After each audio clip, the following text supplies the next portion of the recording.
this is sodium cyanide, highly toxic, but we use this material for our research for origin of life.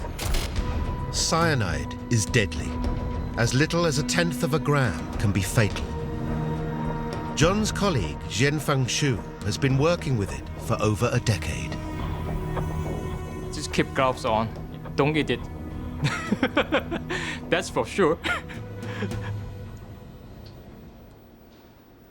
Mixing the cyanide isn't enough. It then has to be exposed to the conditions of early Earth. I'm going to put this in the solar simulator. This machine just simulates the early Earth conditions. Levels of UV light were much higher back then. UV light is the energy to drive the reaction. And it's free energy from the sun. And we're going to use it. Inside the machine, the cyanide combines and recombines, creating the building blocks of life.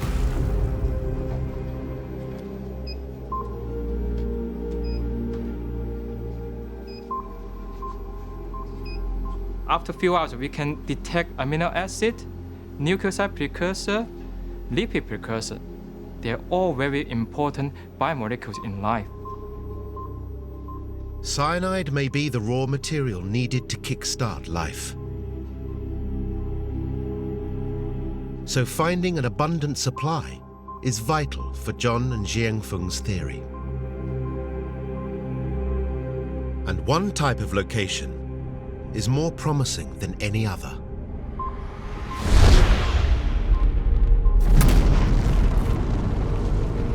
Impact craters. As a meteorite strikes, its energy superheats the atmosphere, generating huge amounts of cyanide. And it also melts the planet's crust, creating hydrothermal systems.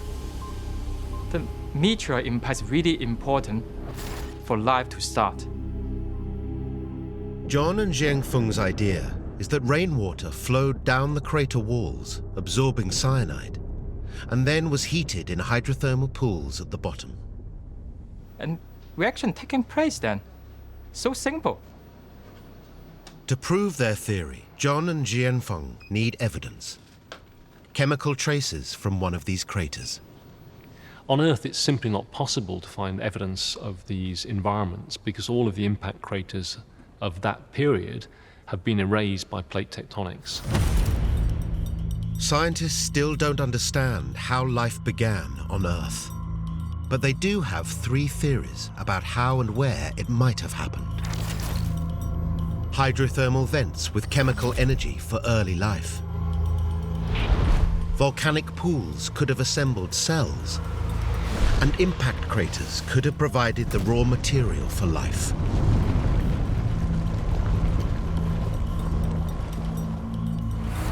But here on Earth, essential clues to solve the mystery have long been erased. To find them, scientists need to return to Mars. In 1996, scientists announced they'd found evidence of possible Martian life.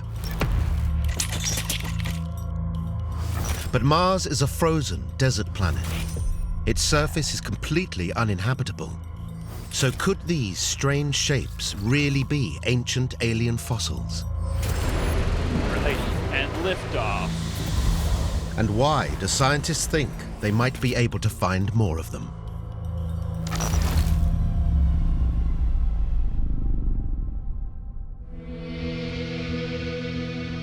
I've always loved space. There's all kinds of things moving around, and we have no idea what's out there. Planetary scientist Nina Lanza knows it can be difficult to interpret images from space. This is Percival Lowell, who was an astronomer in the 1880s who was obsessed with Mars. He made many observations of the surface of Mars using telescopes on the ground on Earth. Lowell's maps of Mars led to an idea that has enthralled us ever since. What he thought he saw were these canal features. He thought he could see signs of a civilization on the surface of Mars. And these ideas had a huge impact, not just on science fiction, but also actual science. So in 1964, when NASA's pioneering Mariner 4 probe reached the Red Planet, the public eagerly awaited their first look at the alien world. Mariner 4 was the very first time we had close-up images of Mars from a spacecraft. People, when they first saw them, were incredibly disappointed because they looked nothing like the Mars of our imagination. There were no alien civilizations, there was no water, there were just a bunch of craters, and it really looked like the moon. But just 7 years later, Mariner 9 made scientists think again.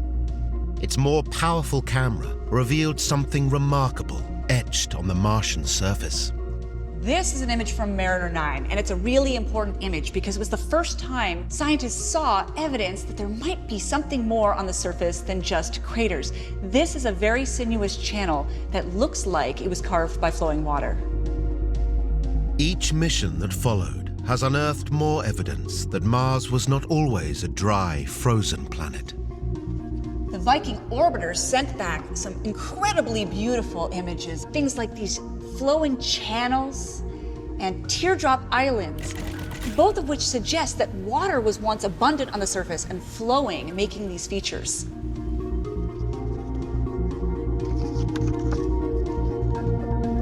Mars Global Surveyor sent back this one, which shows a feature that looks like a beautiful river delta. The twin rovers Spirit and Opportunity found dramatic evidence. These are hematite spheres, and they form in water.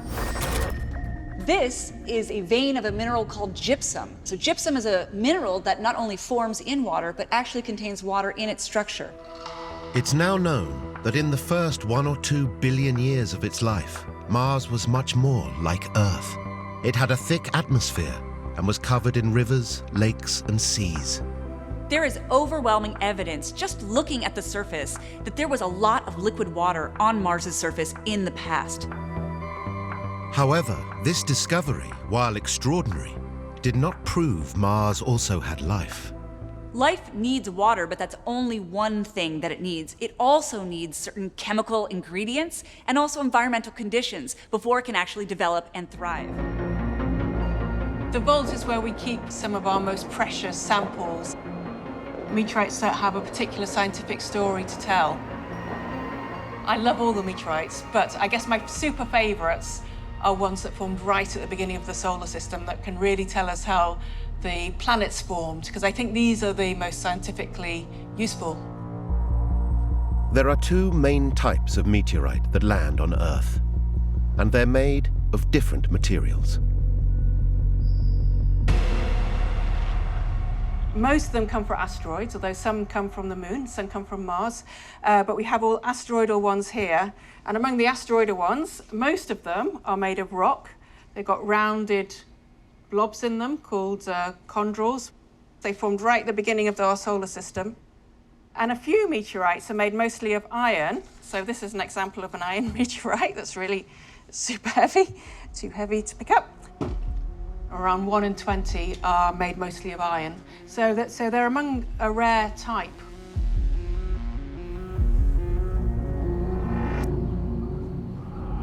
But where have these meteorites journeyed from? Most meteorites are debris, leftovers from the birth of the solar system 4.5 billion years ago. And most of them orbit the Sun between Jupiter and Mars in the asteroid belt. Things in the asteroid belt can be quite chaotic. Often they crash into each other, or they can be affected by the gravity of Jupiter, which is the biggest planet in our solar system. And these things can make them career into the inner solar system and possibly crash down on Earth.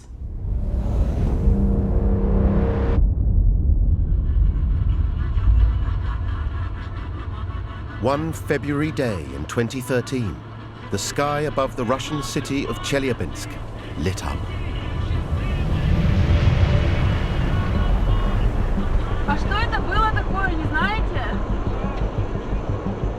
Thousands of people saw this massive fireball which exploded in the sky. Over 1,000 people were injured, mostly by the shock wave of the blast when the bolide exploded.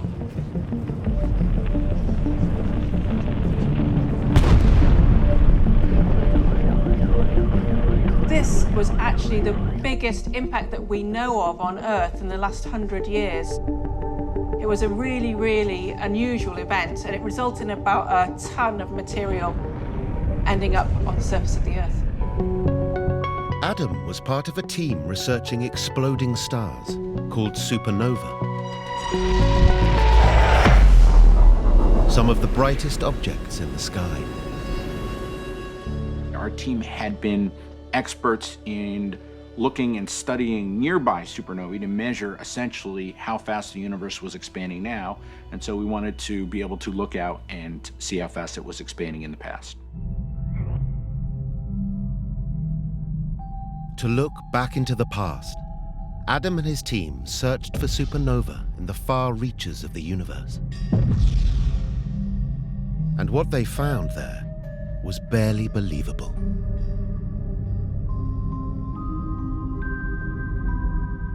Edwin Hubble had thought that the expansion was actually slowing down, like dust settling after an explosion.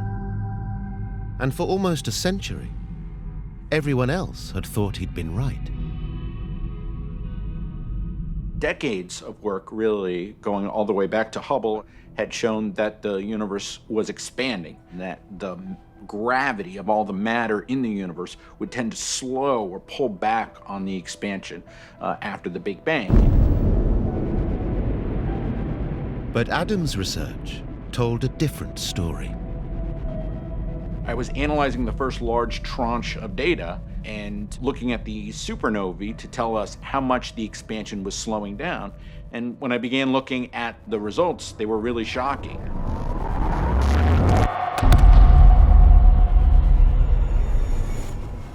It wasn't slowing down a lot, and it wasn't slowing down a little. It was actually speeding up. It was as though the universe was currently accelerating, which was not on the menu of options at the time. When what you find is the opposite of what you expect, it's pretty shocking. I mean, mathematically, it's just a change in sign, but in terms of physics, it changes everything. Adam believed that the expansion of the universe was, perplexingly, speeding up. And this was the discovery he'd emailed colleagues just days before getting married. By the day after, they'd responded. Adam showed me fantastic plots before he left for his wedding. Who knows? This might be the right answer. I am worried. We all know that it is far too early to be reaching firm conclusions about them. You probably never will have another scientific result more exciting come your way in your lifetime. So there was a great deal of energy, excitement, and fear because, nobody wants to get something wrong. But Adam wasn't wrong.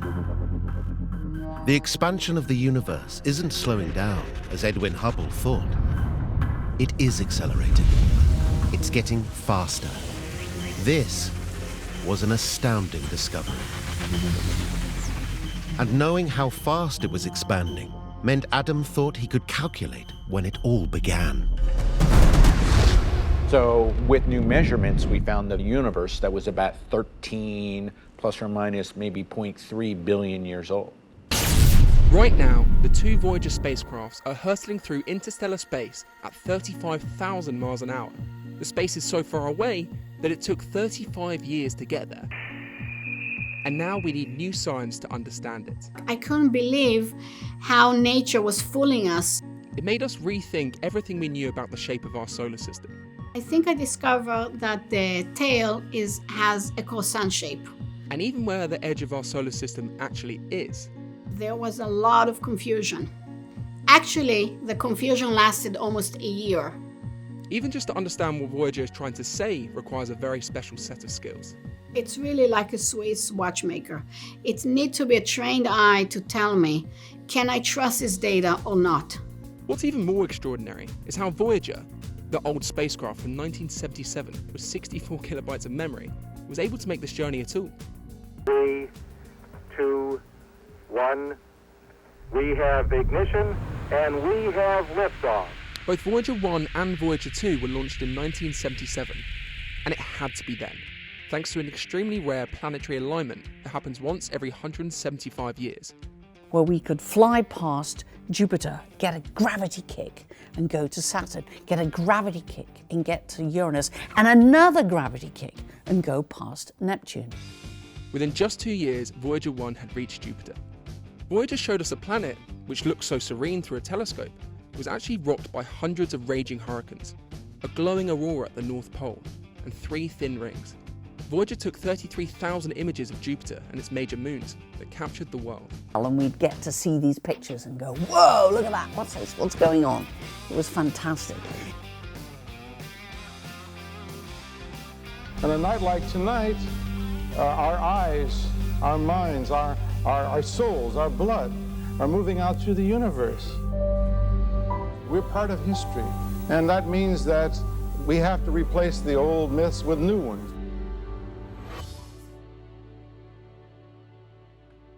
Just 1 year later, and Voyager 1 had already sped past Saturn, spying intricate details in the planet's rings. From Earth, scientists could only see 5 or 6 of Saturn's rings. Voyager showed us that there were more than 100.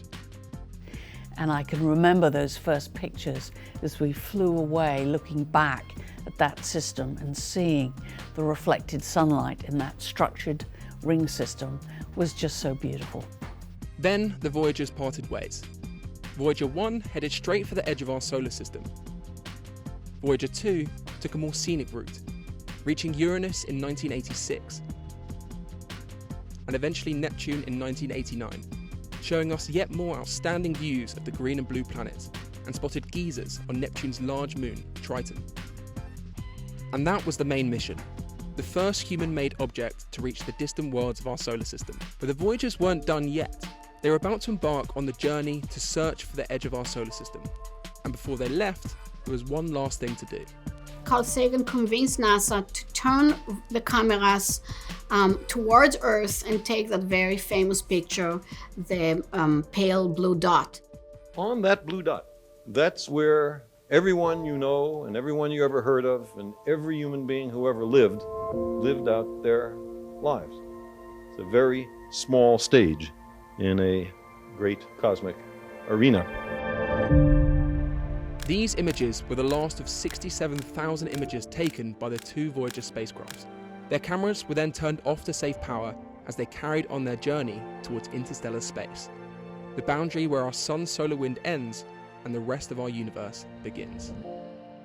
Problem was, nobody actually knew where it really was. Scientists thought that sooner or later, the charged particles that create solar wind were going to run out, and Voyager would enter a pristine environment of interstellar space. We thought that would happen, maybe just beyond Neptune. But no, that didn't happen.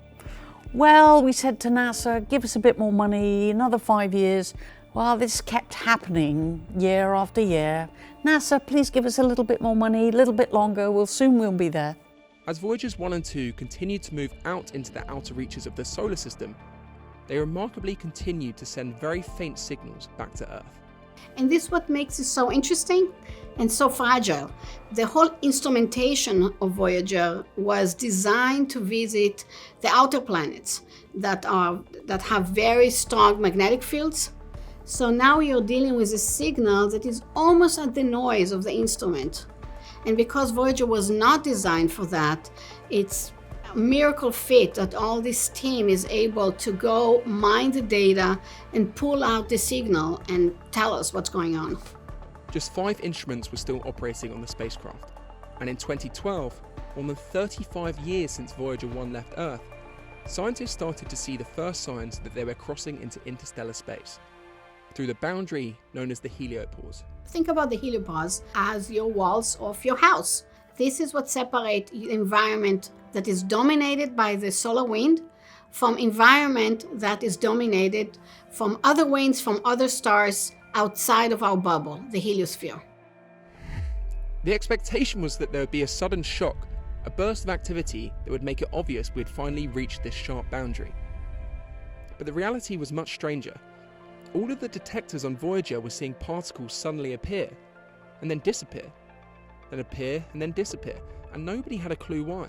These strange particles seemed to be coming from elsewhere in the galaxy. Did we cross or not? The data was so confusing. On one hand, Voyager was still being affected by the sun's magnetic field, but the particles were suggesting we had crossed. It turns out what really tipped the scale in the team was the radio data. The data was stored on the spacecraft using a tape recorder. So ancient technology, it's extraordinary. But it worked. And the data were gathered and sent back bit by bit. And 6 months later, we turned to the radio station of Voyager, and guess what we heard? These plasma waves, converted into sound that we can hear, were the final proof that we had crossed the boundary into interstellar space. The first human-made object to venture into interstellar space. Even more extraordinary than crossing the boundary into interstellar space was what the data said about the shape of the solar system. I was tasked to create a computer model with all the physics that we know to kind of predict this shape of the heliosphere. It turned out that the solar system's heliosphere is not round like you'd think, but has a tail from whizzing around the galaxy. And more than that, I was finding that it has a croissant shape, 2 horns with a void in the middle. It was just a shock to realize that something such basic as the shape of our home is completely different. And all of this was discovered by a small, extremely low-tech probe more than 10 billion miles away. And they're still going. In 2018, NASA's Voyager 2 spacecraft crossed the boundary. Finally, both Voyager spacecrafts, with their 1970s technology, had reached where no human-made object had ever been before: interstellar space. There's very little material, very empty. Space can be very, very empty. The environment out there is colder and denser. And of course, it's dark. There's not a lot of light. You're far away from the sun. Voyager has also discovered that our solar system's impact is much bigger than we thought before. We would have liked to get to a region where the heliosphere doesn't influence anymore the interstellar medium, what we call a pristine interstellar medium. What we're measuring now is a medium highly disturbed by the sun. The Voyagers are still sending us ever fainter signals, still teaching us new things about interstellar space, but they're running out of time. We probably have 2, 3, maybe 4 more years of power to communicate with Voyager. But there are still so many mysteries left to be solved. What is the environment outside? What's happening in the nearby stars that are influencing our system and so on? So one of the beauties of the Voyager mission, that it started as a planetary mission, gave us the first images of our planets, discover volcanoes in the solar system, and then it went to discover our heliosphere, our vast, regions of our solar system, and enter into the galaxy. Long after their power has gone, the Voyagers will continue to rush away from us, monuments to human endeavour and exploration, heading out towards the stars. Voyager will continue its little journey in the interstellar space, way past when we maybe as a species will cease to exist, when we might move to a different planet. It'll keep going and going and going and going and going forever.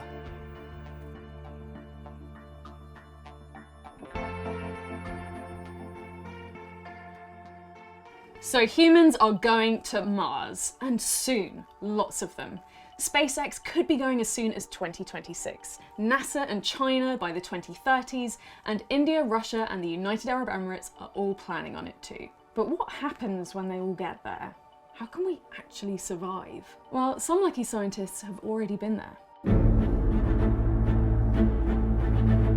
Okay, not really. They're living in a Mars simulation right here on Earth to troubleshoot what could go catastrophically wrong when they do go to Mars. It's time to explore the unexplored. Okay, let's break this down into two key challenges we're going to need to overcome if we go to Mars: the physical and the psychological. Let's start with the physical. In many ways, Mars and Earth are quite alike. It has a similar dry landmass, volcanoes, craters, and its days are just 37 minutes longer than ours. What would you do with an extra 37 minutes? But that is where the similarities end, and it's the differences where the problems start. Gravity is just 38% of that on Earth.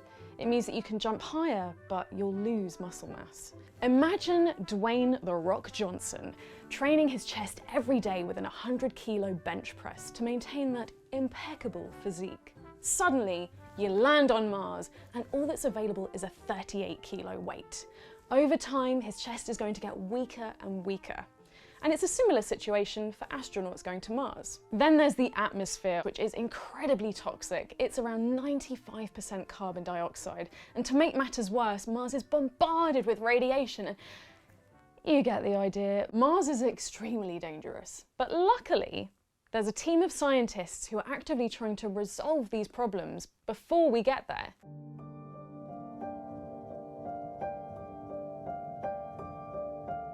So when we talk about Mars simulations, what we're doing is we are trying to mimic the surface phase of a human robotic Mars mission. There's a million things that can go wrong. So when we think about Mars, we're talking about a world that is up to 380 million kilometers away from the Earth, which happens to be about 1,000 times the distance to the Moon. And so it's probably 1,000 times more things that can go wrong. What we learned through our missions, it's not only the big things that are challenging, it's the small things. Think of being in the spacesuit. Despite the air condition, you start to sweat, but you cannot scratch your nose in the helmet, obviously.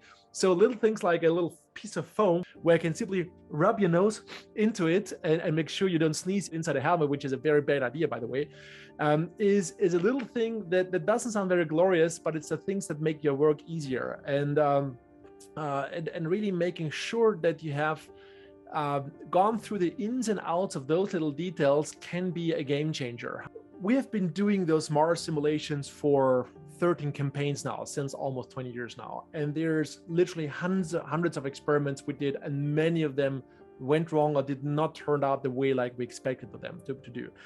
And so we live and breathe the mantra of fail fast, fail cheap, and have a steep learning curve, because that's where you get better. We died many deaths, simulated, of course. So gravity, atmosphere, and radiation are not actually the main concerns. These are the big things that we already know about, that we can create technology to help mitigate them. It's the small things that we don't know about yet.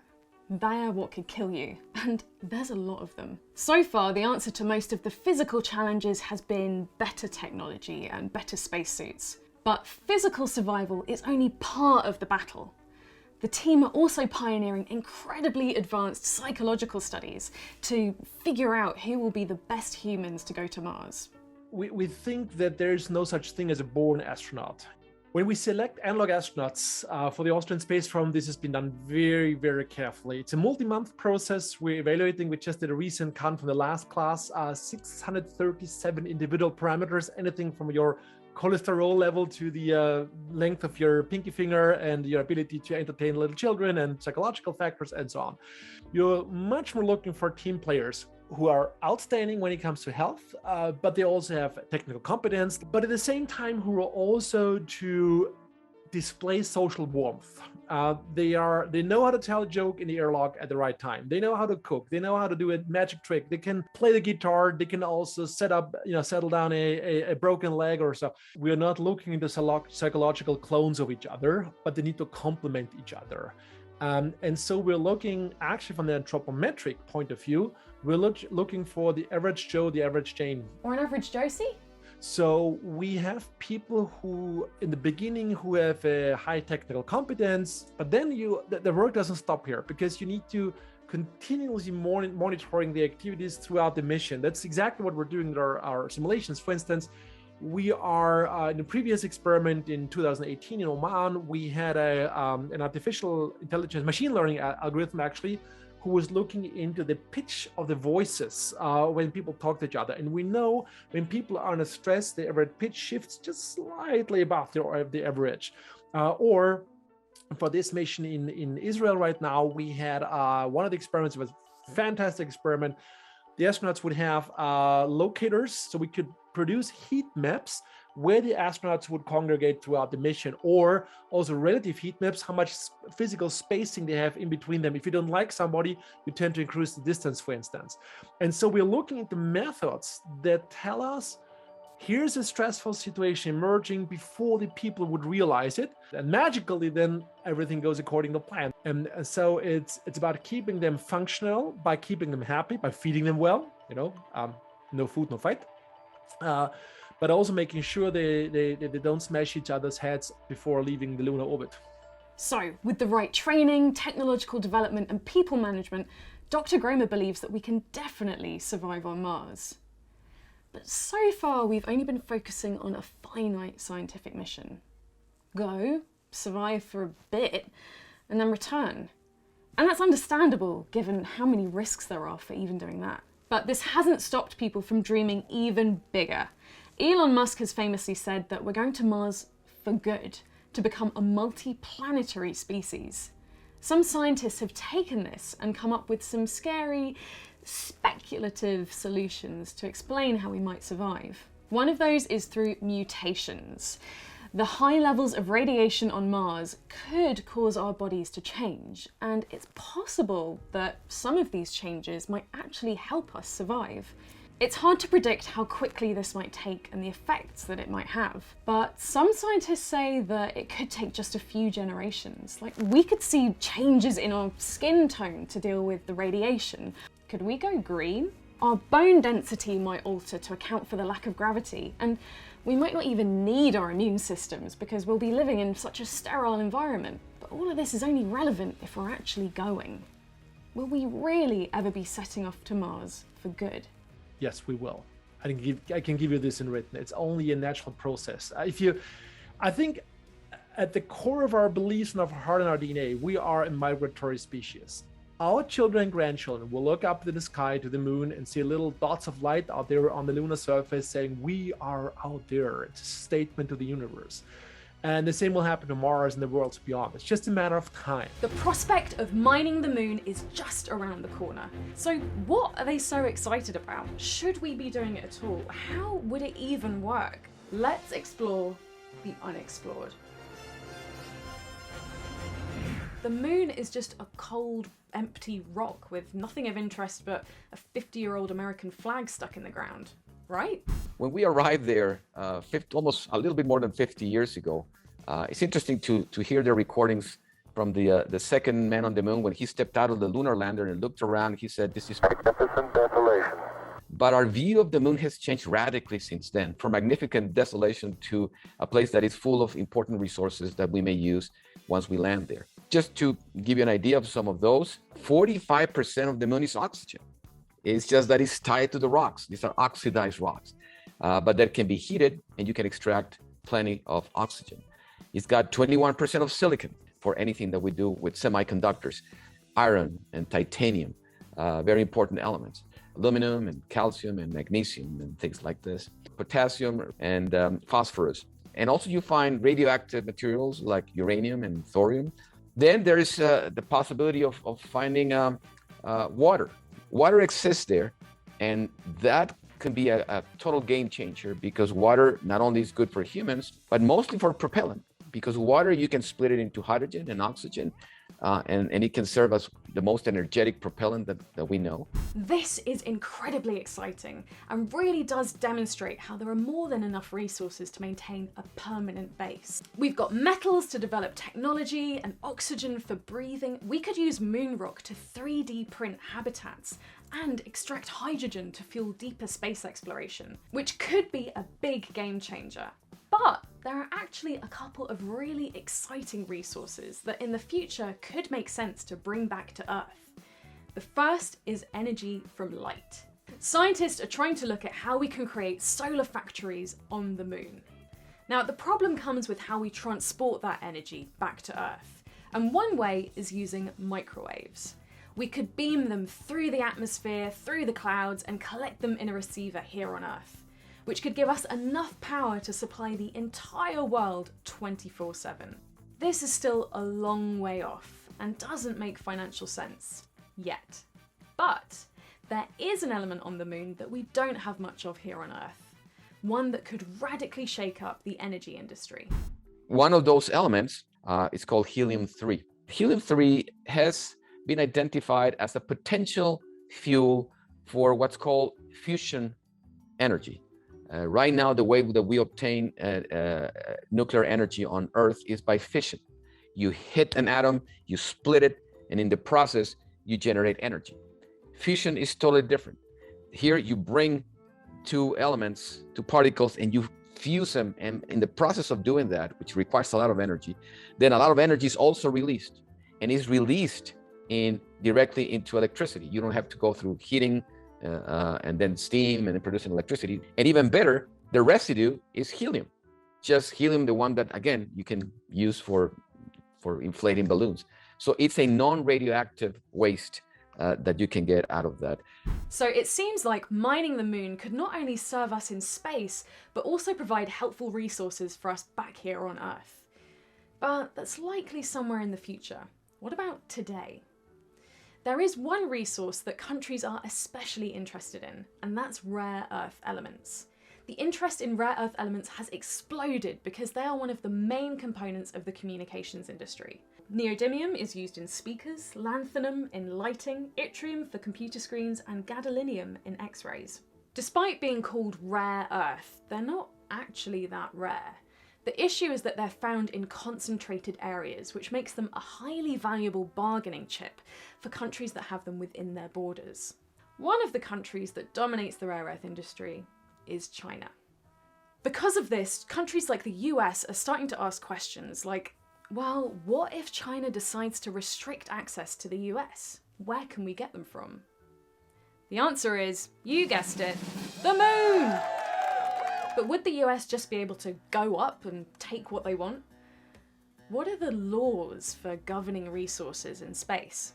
The 1967 Outer Space Treaty states that no single country can claim ownership over any celestial body. But it said little about mining. And because of this ambiguity, two schools of thought have developed as to how we interpret the treaty. And this has got space lawyers, yeah, space lawyers, debating the issue. So far, the international discussion has centered around two major viewpoints. The one argues, since the moon belongs to everyone, it means that the resources in the moon's subsurface, whether it's water or iron or gold or platinum, belongs to everyone as well. And you can't allow a single state to say, okay, I'm going there, or I allow my private sector to go there and mine it for their own commercial profit. That's the one interpretation. The other interpretation says, well, it's a global commons, and just like the high seas, once you are there and you do something there, part of the freedom of the high seas / outer space, you can own it and sell it and make money with it. The comparison is then with the fish in the high seas. So these are the two opposing views. We still have no legal agreement amongst all the states that this is the appropriate interpretation. So we still have a ways to go before all the states are on the same page. Because of this ambiguity, countries are now taking legal matters into their own hands. In 2015, the United States took the first step by saying that any company that sets up operations in the United States will have the right to access, extract, utilize, and even sell resources from the moon. Not own it, but the right to access and utilize it. The following year, Luxembourg became the first European country to establish a legal framework around space resources. After that, the United Arab Emirates joined in, and most recently in 2020, so did Japan.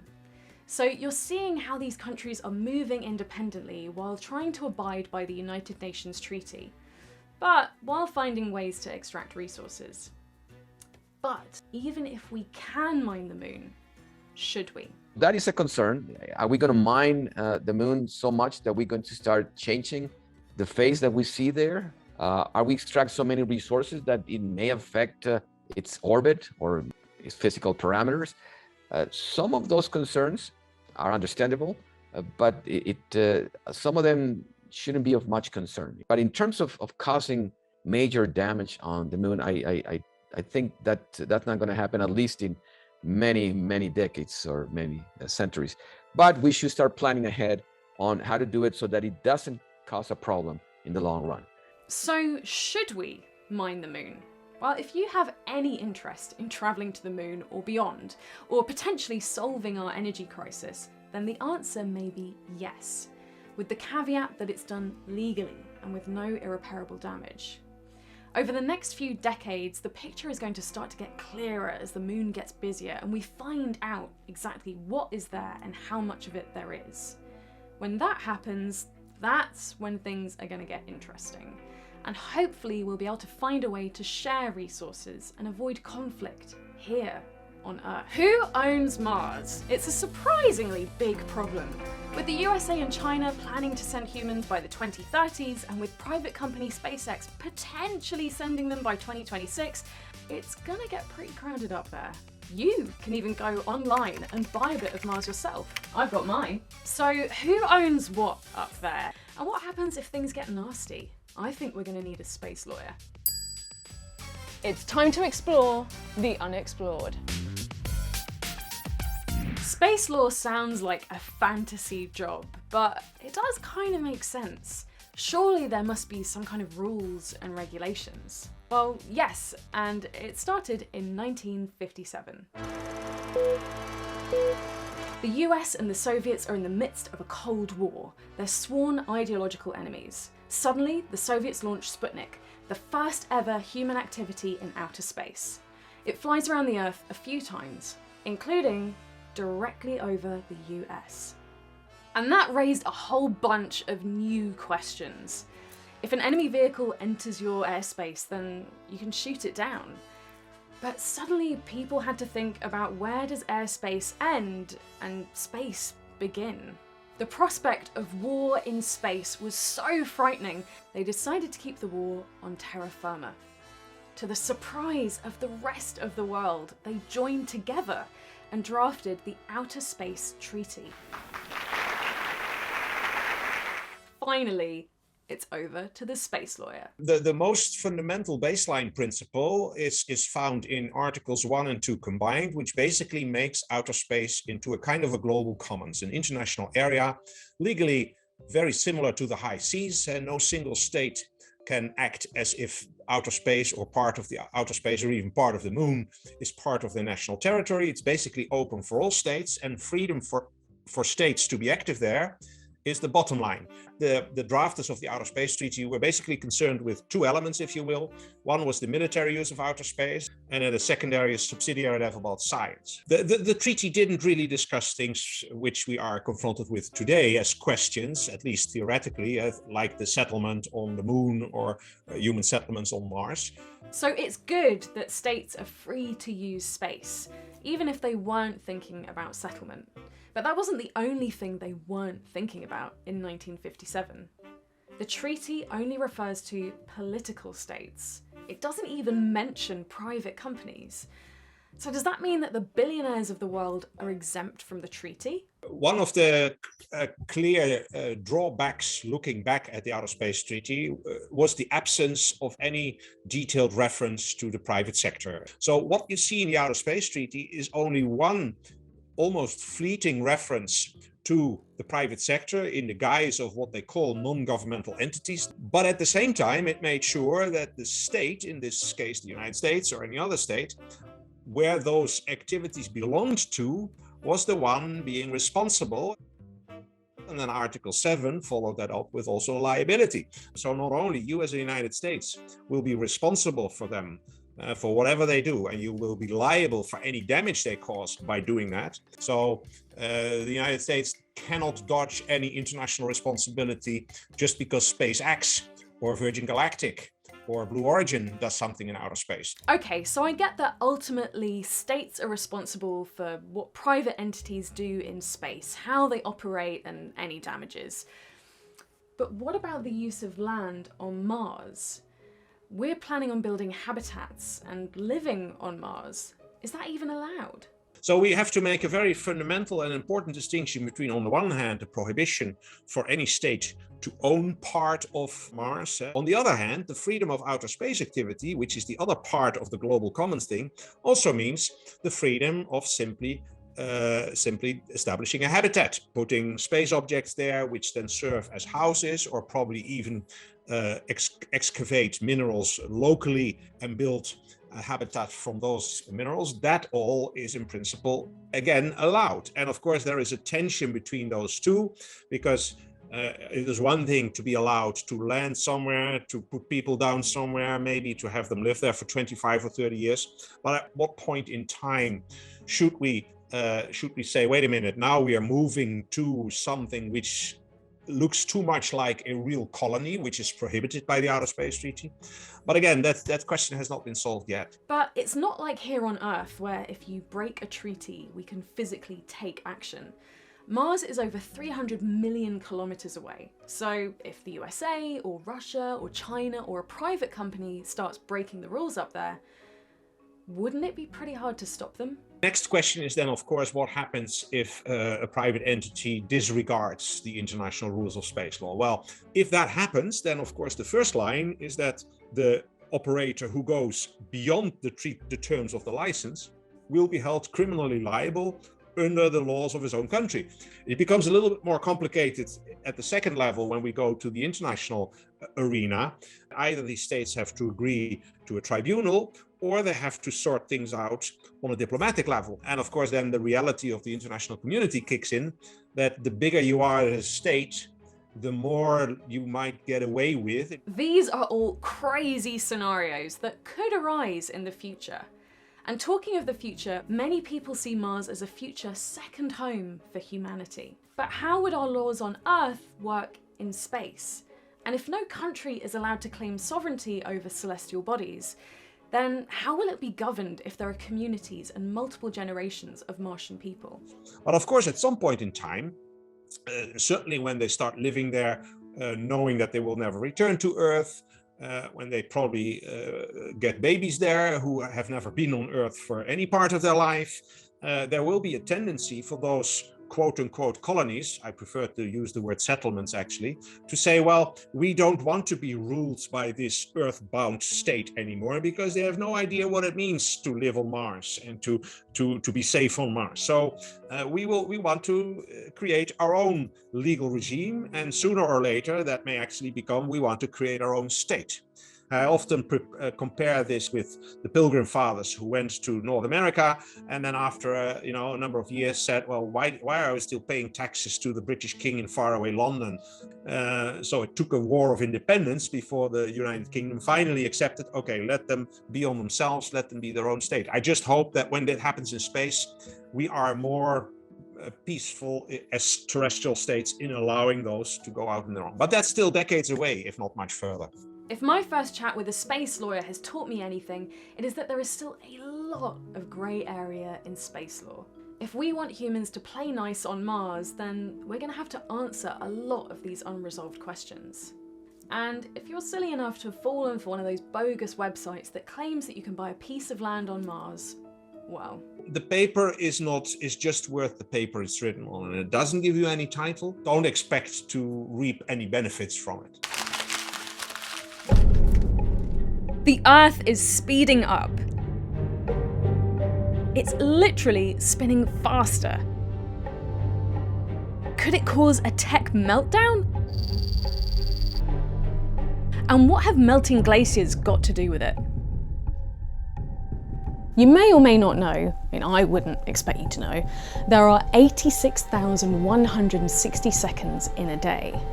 But scientists who measure time have found that in 2021, the average day is 0.05 milliseconds less than this. That's because the Earth is literally speeding up. Okay, so you might think 0.05 milliseconds, so what? But this actually goes against everything that we expect to see happen, and scientists are desperately trying to find an answer. Because since its creation, Earth's spin has actually been getting slower.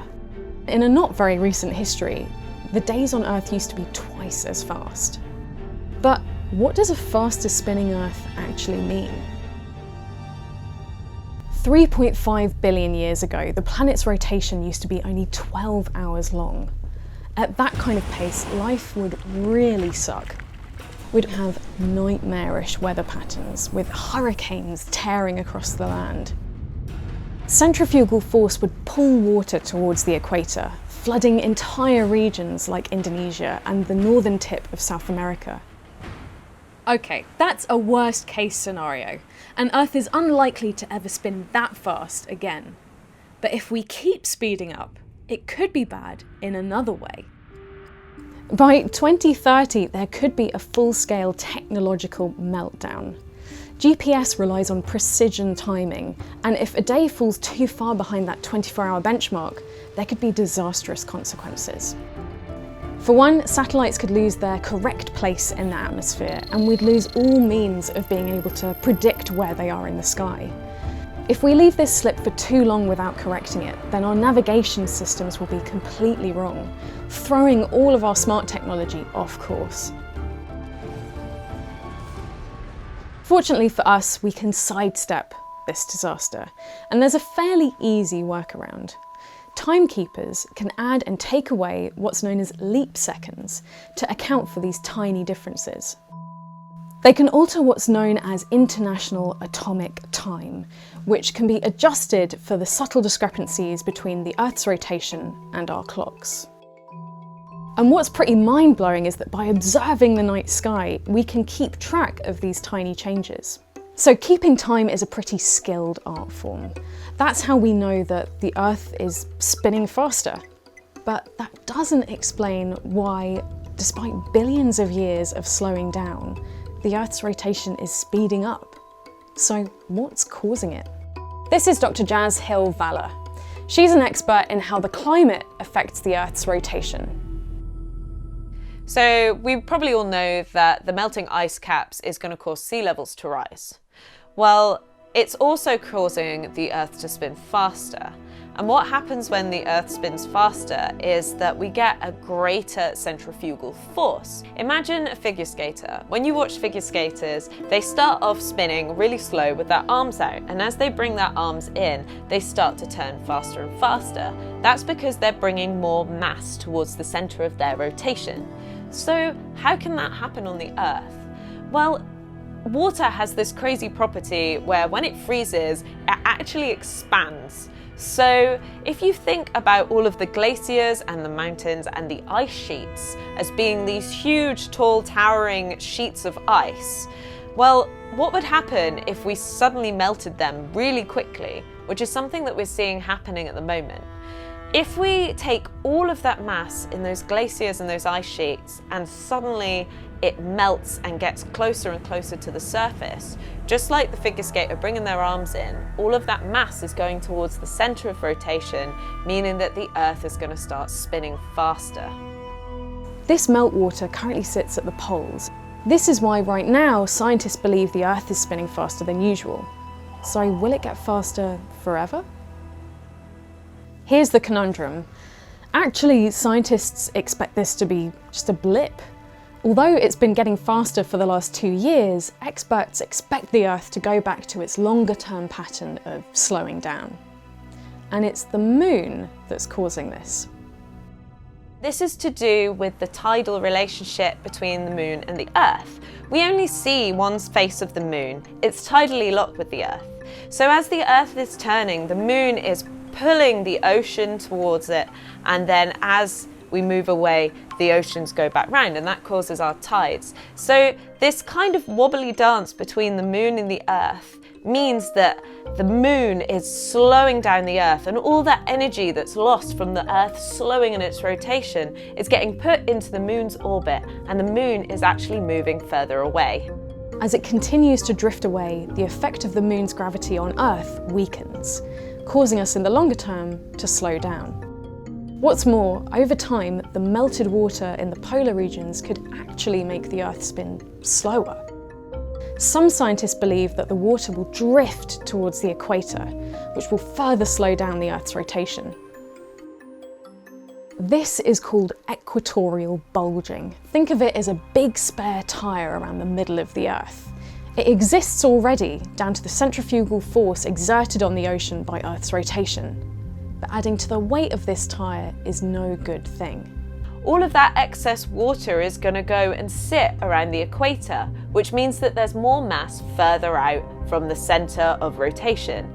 The equatorial bulge of water is going to get higher, which means that around the equator there's going to be even higher sea levels than we originally predicted. It could mean that hurricanes and typhoons and cyclones that form at the equator could become more severe because there's more water vapor there. So the increased severity of these storms because of the Earth spinning faster is probably only going to be a temporary effect. But that doesn't mean we shouldn't be worried about it, because more severe storms means that we're going to see more severe natural disasters happening all over the planet. So although at first glance it doesn't seem that important that the Earth is spinning a bit faster, it really does matter, because it could be a big hint as to what else the climate crisis has in store. This weird creature might just be the best living explorer in the universe. Took him into space, put him on a satellite, opened up the door, set him outside, exposed him to extreme temperatures, vacuum, right? Hot, cold. Huge radiation. And they come back alive. This is the tardigrade, often called the water bear, and you can probably guess why. And they might even hold clues as to whether life on Earth arrived from outer space. These creatures are the best candidates to explore whether life came from somewhere else in the universe or it emerged on Earth. Could they even be the origin of life themselves? So what is a tardigrade? They're aquatic, microscopic animals, barely visible to the naked eye, as they're transparent and only about 1 millimeter long.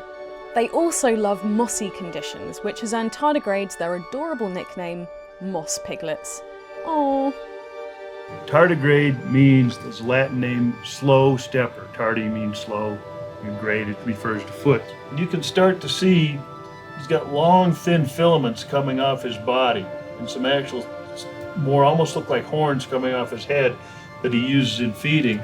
So why are these moss piglets the ultimate space explorers? Well, despite being water-dwelling creatures, they have a special process of morphing or adapting to hostile surroundings, like radiation or freezing temperatures. By drying themselves out, they can cope with all kinds of nasty conditions. As that sample jar starts to dry out, as that specimen starts to dry out, what's cool about these guys is they can survive that extreme desiccation, drying down to like a crispy little booger. It's called a ton. They roll up into a special, tight ball essentially, like a roly-poly bug almost, and then go through a series of radical chemical changes in the cells in their bodies to deal with this loss of water. Being in a ton form, tardigrades are as far from alive as you can be. But give them a splash of water and they spring back to life. What better place to test the robustness of a ton-state tardigrade than the freezing sprawls of Antarctica? We extracted them from soils in Antarctica, shipped them back here frozen solid, and they've been frozen solid here at least -60 since 2012. Holy moly! It's mind-blowing, dude. It's basically the same community that I saw when I collected them in Antarctica. We put them in a tube, froze them, shipped them. 4 or 5 years later, we want to study them, right? Pull them out, we thawed them out. And now, what I'm seeing now looks almost exactly like what I saw when I was looking at them, like fresh in Antarctica. So they can survive the most extreme conditions on Earth. But what about in space? Byron and his colleague Carl took them on a special outing to the International Space Station.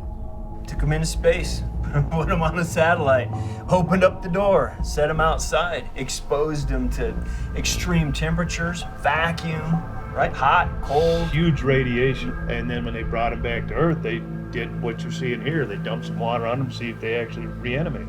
Voila.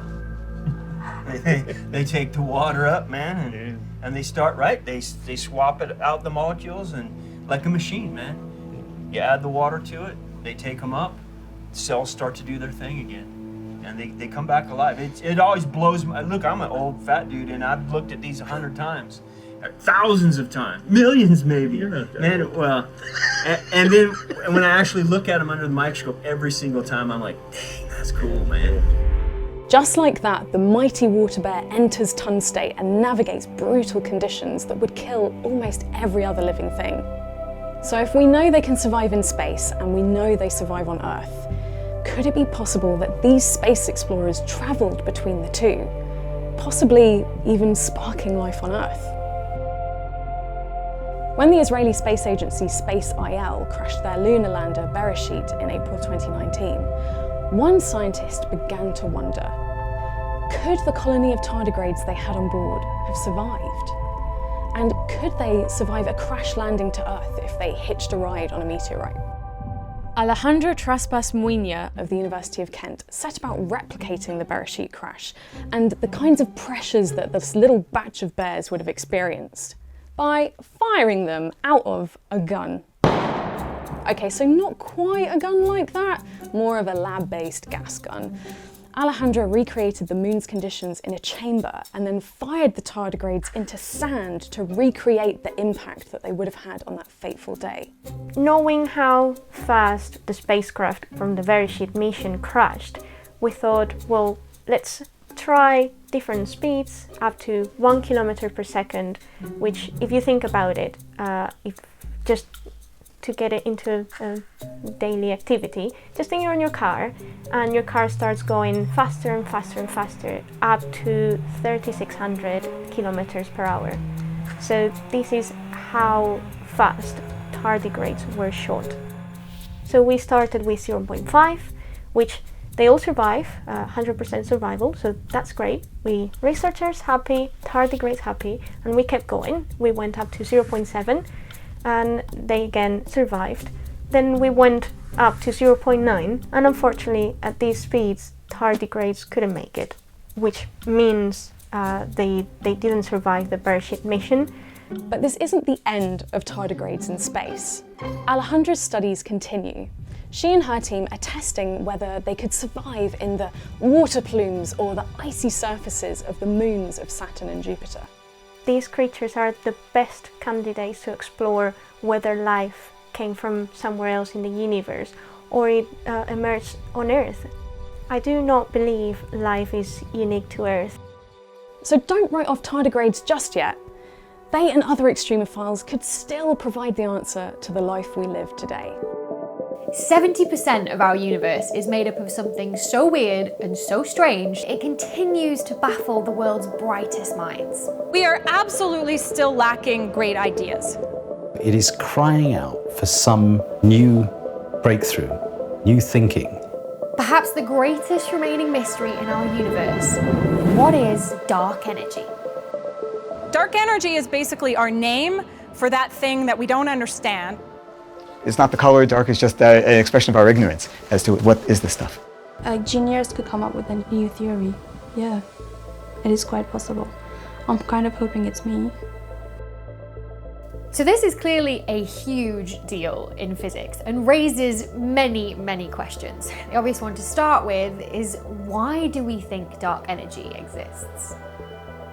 Now, ever since the Big Bang, our universe has been expanding, with space itself stretching, moving galaxies further apart. Now, physicists used to think that the energy that was made in the Big Bang to power that expansion would eventually start to run out and the expansion would start to slow down. Then, a Nobel Prize-winning discovery turned all of that on its head. Saul Perlmutter and his team measured the way the universe was expanding by comparing the brightness of supernova. This is when a star runs out of fuel at the end of its life. They brighten as a firework and fade away, and they reach the same brightness. And you can then use that as an indicator of how far away it is by just looking to see how bright it appears to you. Just like when you watch a car recede into the distance, you can tell how far away it is by how faint the taillights look.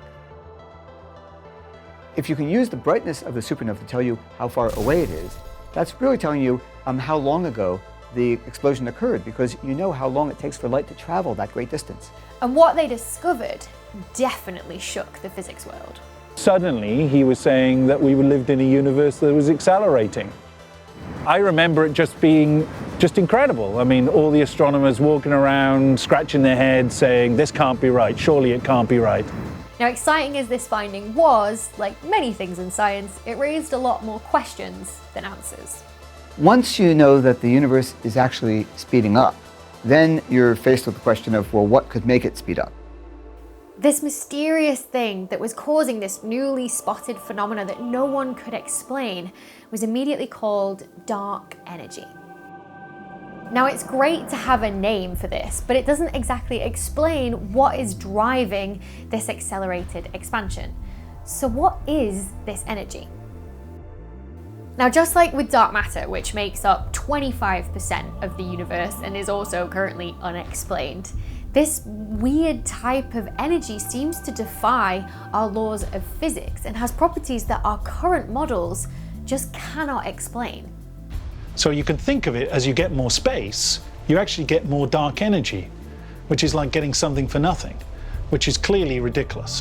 The way we think about it is that it's either some new stuff in the universe, some particle, or even just a new field that you put into the universe to explain the properties of the universe.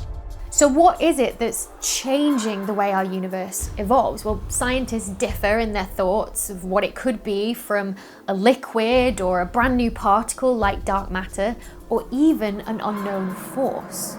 Now, scientists at Berkeley in California are looking for something that they call chameleon particles. This is a whole new type of particle that's thought to create a force, which when it interacts with other particles, changes those particles' mass. By putting atoms in a vacuum, they're hoping to expose these chameleons.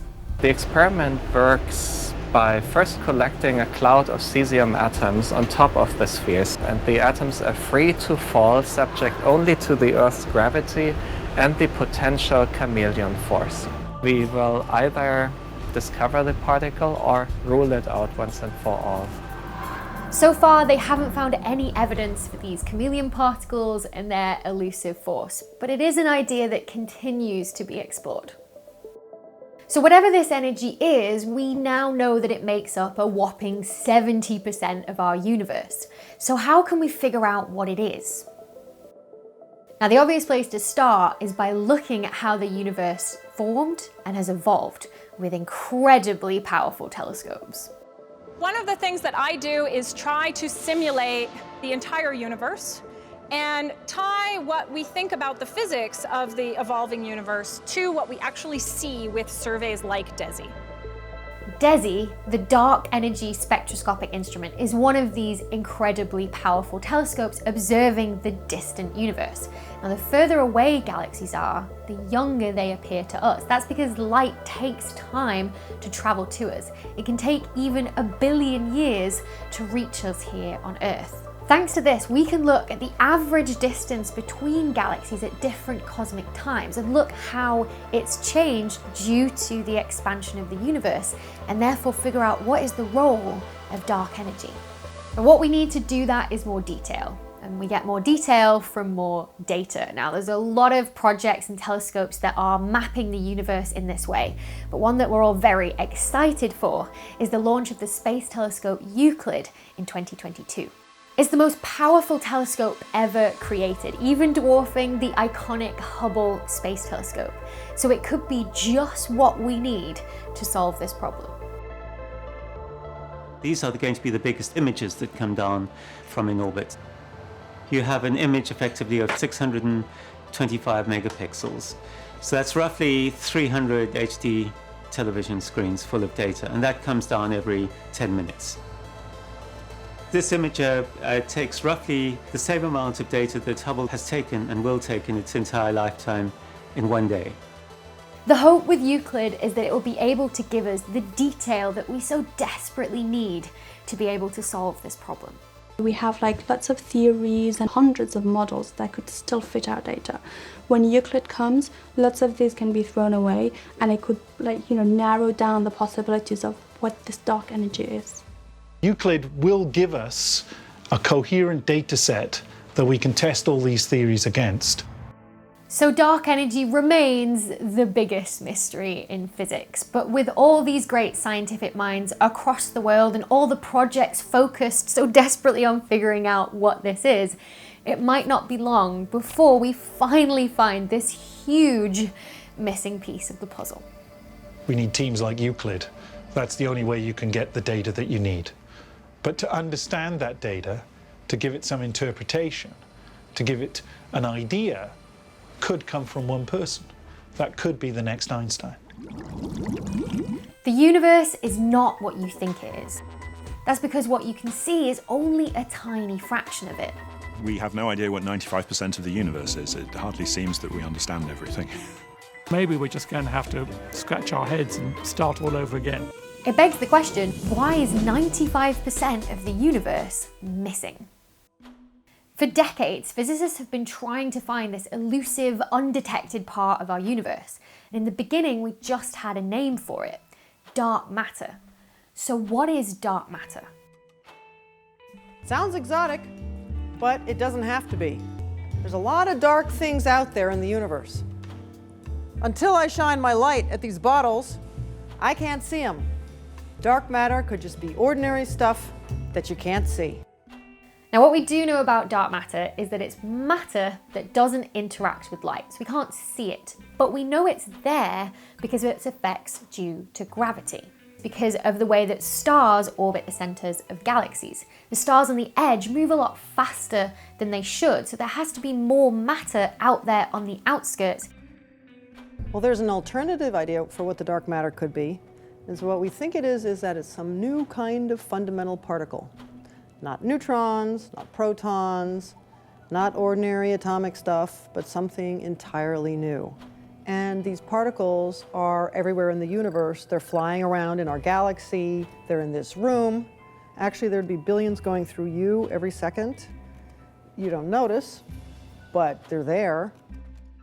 So this invisible matter that dictates how our universe works is known by particle physicists as WIMPs, weakly interacting massive particles.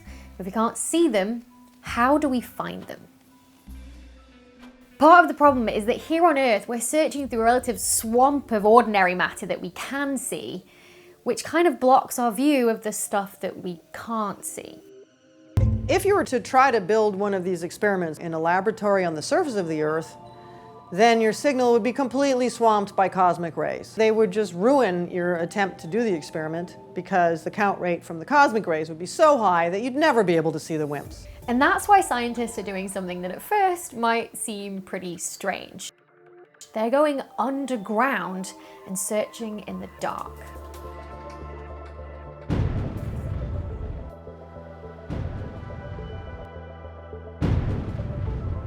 After walking a mile underground like this, you have to wonder about the fact that we may be looking in the wrong place.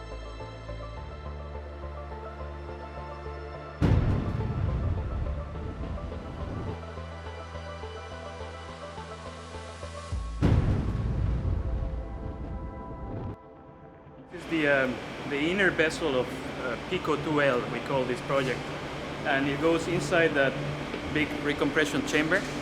We put a liquid in there, what we call a superheated liquid. It makes it sensitive to radiation. So when particles strike the liquid that goes in there normally, it's now empty, they produce bubbles. Piezoelectric sensors, they are very sophisticated microphones. And through sound, we're actually able to differentiate between different types of particles as well. What sound would dark matter make? It's actually very soft. It's not the loudest. But of course, there's a chance that looking for dark matter in this way, by essentially listening to it to see if it makes an appearance, might never be possible. You do your job the best you can and then you hope for the best, but nobody knows if there's WIMPs out there or not. We're trying. Now, other scientists are searching for this mysterious dark matter by using the world's largest physics experiment at CERN in Switzerland, the Large Hadron Collider. They're not listening out for it, they're attempting to make some from scratch. What they're doing is smashing together known particles at huge speeds to create huge energies in these impacts that might just spew off some particles of dark matter. When the protons collide, most of the time the particles they produce, nearly always some new particles are created, but they tend to be low mass particles. But sometimes, very rarely, you produce these much more massive particles, and these are the guys that we're really looking for. So the search for dark matter continues in underground labs and at CERN, and also by observing the night sky. And scientists believe they're getting closer to discovering what it's made of. But will we ever find it? You have to accept the evidence. And if it turns out that I wasted my life working on the wrong hypothesis, so be it. What I really want to know is, what is the universe made of? I can really see it as being a particle in nature, and I'm really driven, as we all are driven here, to try and find it. And if you don't? We will dust ourselves off and move on. Whatever they do find will surely change the laws of physics as we know them. With scientists pushing new technologies and the boundaries of our knowledge, what's more, we've now realized that dark matter is only just the start of the story. So 15 years ago, some astronomers observing distant supernova saw that the distance to those supernovae was larger than they expected. And so the only way that they could understand that was to have a universe that started accelerating 3 billion years ago. And whether that carries on accelerating or not, we don't know. But what we do know is that there has to be another component to the universe, which we call this dark energy. But you don't know what it is? No idea. Not at all. No one knows what it is? No one. No one. There are more theories than there are theoreticians. So whilst dark matter might make up 25% of the unknown stuff in the universe, there's this whole other whopping 70% made up of something called dark energy. We know even less about dark energy. It's so weird and so unknown to us that we're actually going to need a whole other video to find out about it. We're guaranteed to find an identical copy of our whole universe, as well as countless variations where things are similar to here, but still different. Multiple universes now are a genuine possibility, which begs the question, is there another you in a parallel universe? Now, it probably doesn't surprise you that studying parallel universes was once considered completely bonkers in the scientific world, and it even alienated people who decided to pursue it. When I was a grad student, I used to secretly print out my multiverse-related papers. This job was the only job I was ever interviewed for. I was on the verge of having to drive a taxi cab. Now theoretical physicists have realized that parallel universes are possible, mathematically at least. So why do we think other universes exist? Now, one of these reasons comes from the weird world of quantum physics. The important thing to remember about quantum mechanics is that it's weird. It really is weird. It's the study of subatomic particles, the building blocks for every single thing around us in the universe. And what it tells us is that these particles can be both particles and waves, but crucially, they can be both at the same time, which splits our reality, giving us multiple different universes. The idea here is that when you make a measurement of a particle that's here and there at the same time, and you find the particle over here, then there's a you which finds the particle over here in this world, but at the same time, there's another world over there where another you has found the particle over there. And both of these worlds are equally real. So the quantum multiverse is not separated from us by distance. It's not someplace very, very far away. It's someplace that's effectively here in space, but the complexity of the quantum dynamics prevents these different branches from talking to each other. Whether you like it or not, the fact that we live in a multiverse is the dominant scientific paradigm. Suck it up. Another theory is one of mathematical inevitability. If our universe is made from a finite amount of simple matter, then it follows that other universes are made in a very similar way. Just as this house is made out of fundamental building blocks that we call Legos, everything in our world is made of fundamental building blocks we call elementary particles.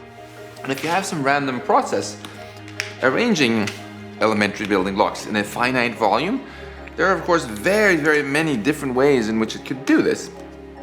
And that means that if this process repeats in an infinite number of other volumes of the same size, then we're guaranteed that eventually it's going to create every possible arrangement.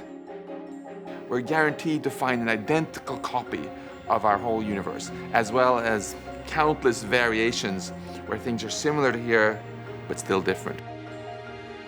Even a Max over there who's identical to me, not just in his physical appearance, but in that he actually feels that he is me.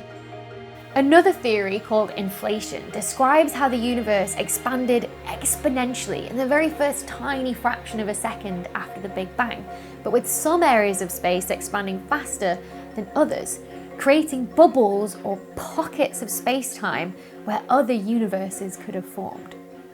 If this idea turns out to be right, then it could mean that these pocket universes developed with their very own laws of physics. So there could be another you in those universes that's able to walk through walls or fly through space.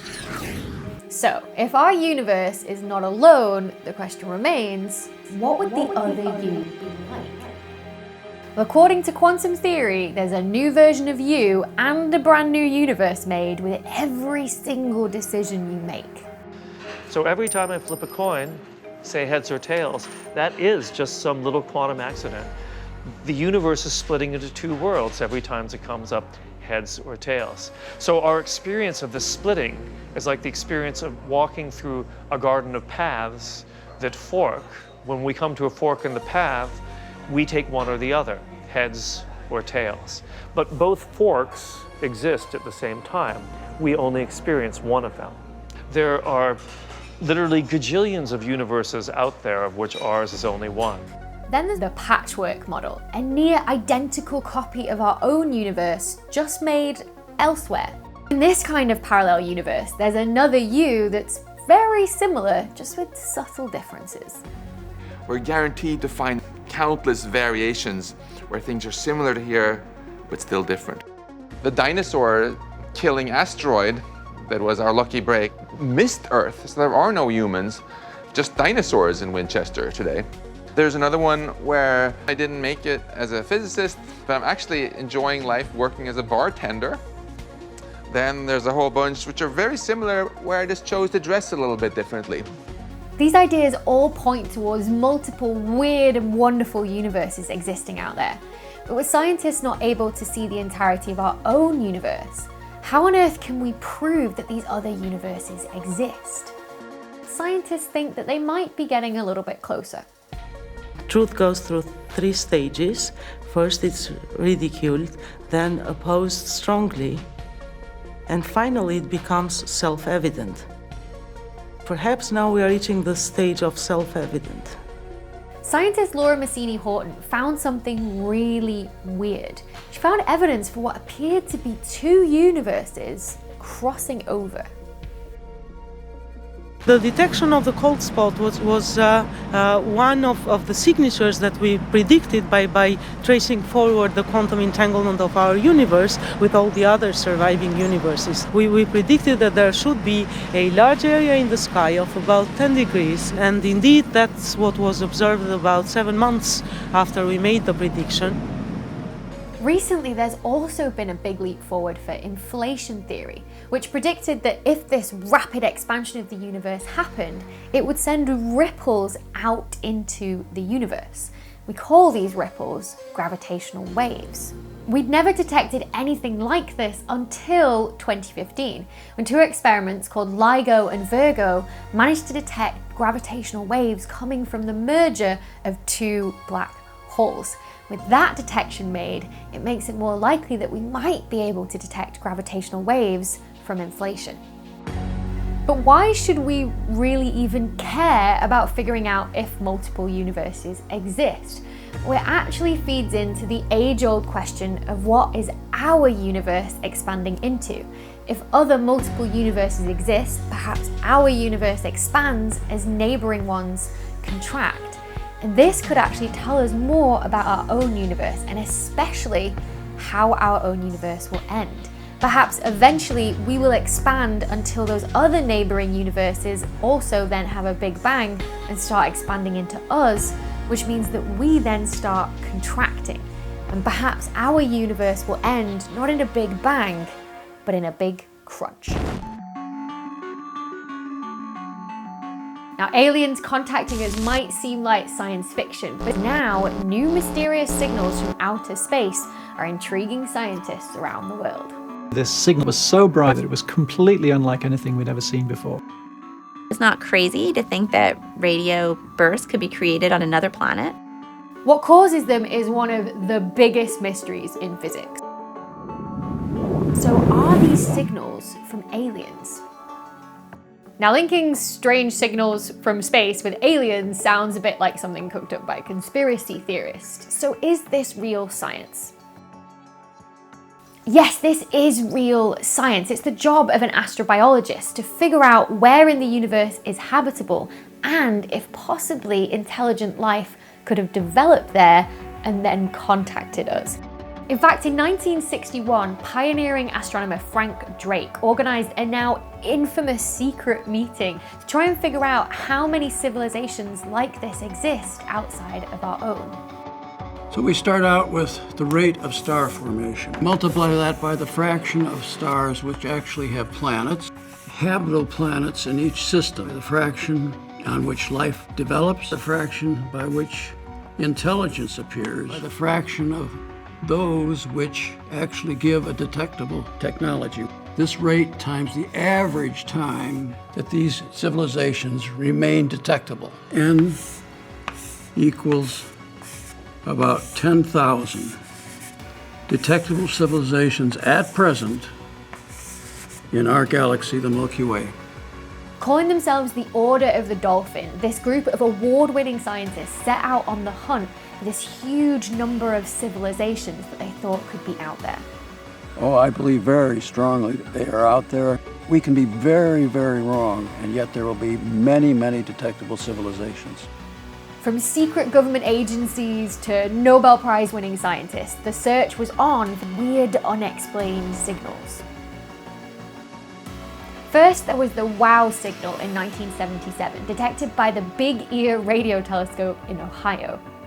The signal was strong, about 72 seconds, but more importantly, it was detected in something known as the hydrogen line.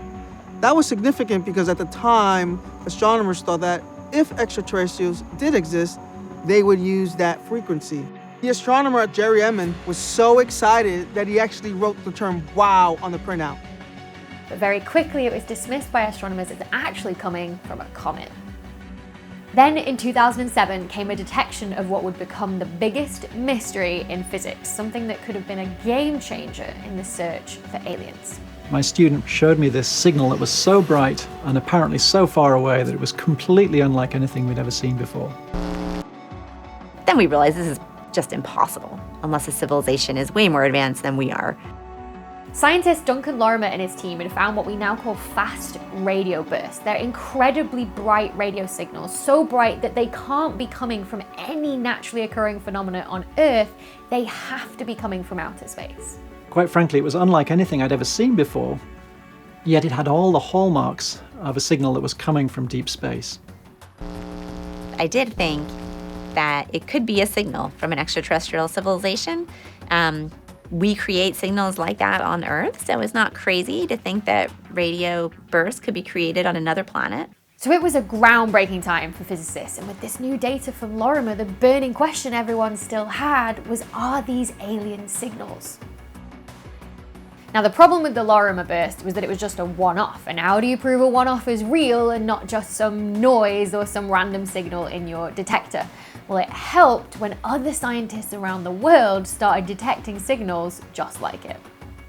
They were coming from all over the sky, and they were clearly real, so it was a breakthrough moment.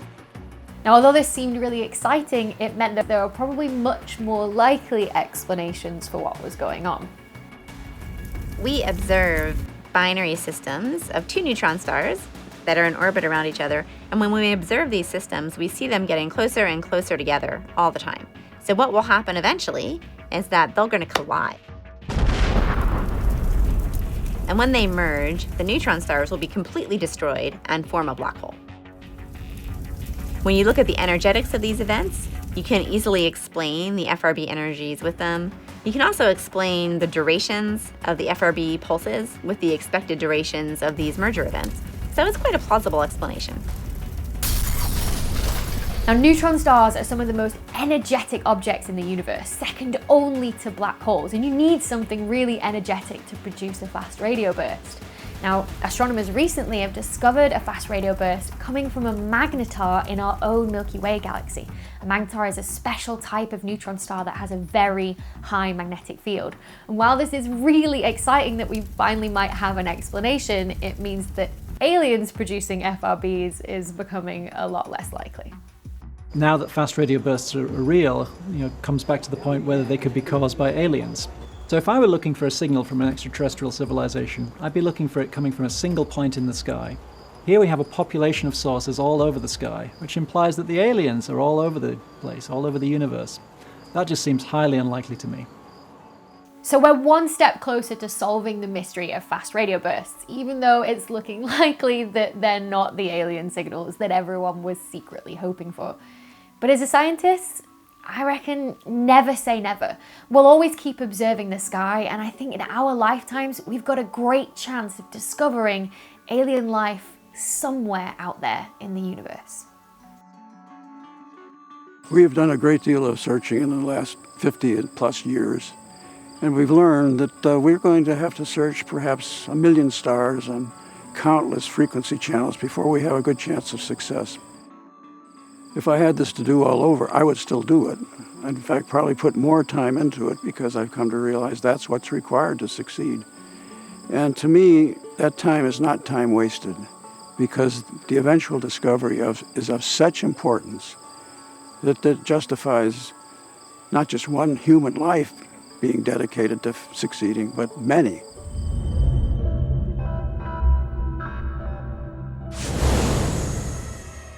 Nearly everything we've sent into space is still there circling our planet. Huge amounts of abandoned old machinery just littering space. It really is a terrifying thought. When you're going 17,000 miles an hour, it does not take a big piece of debris to ruin your day. The energy would be more like a 50 caliber Browning machine gun sniper round. Experts are now beginning to ask, have we trashed space forever?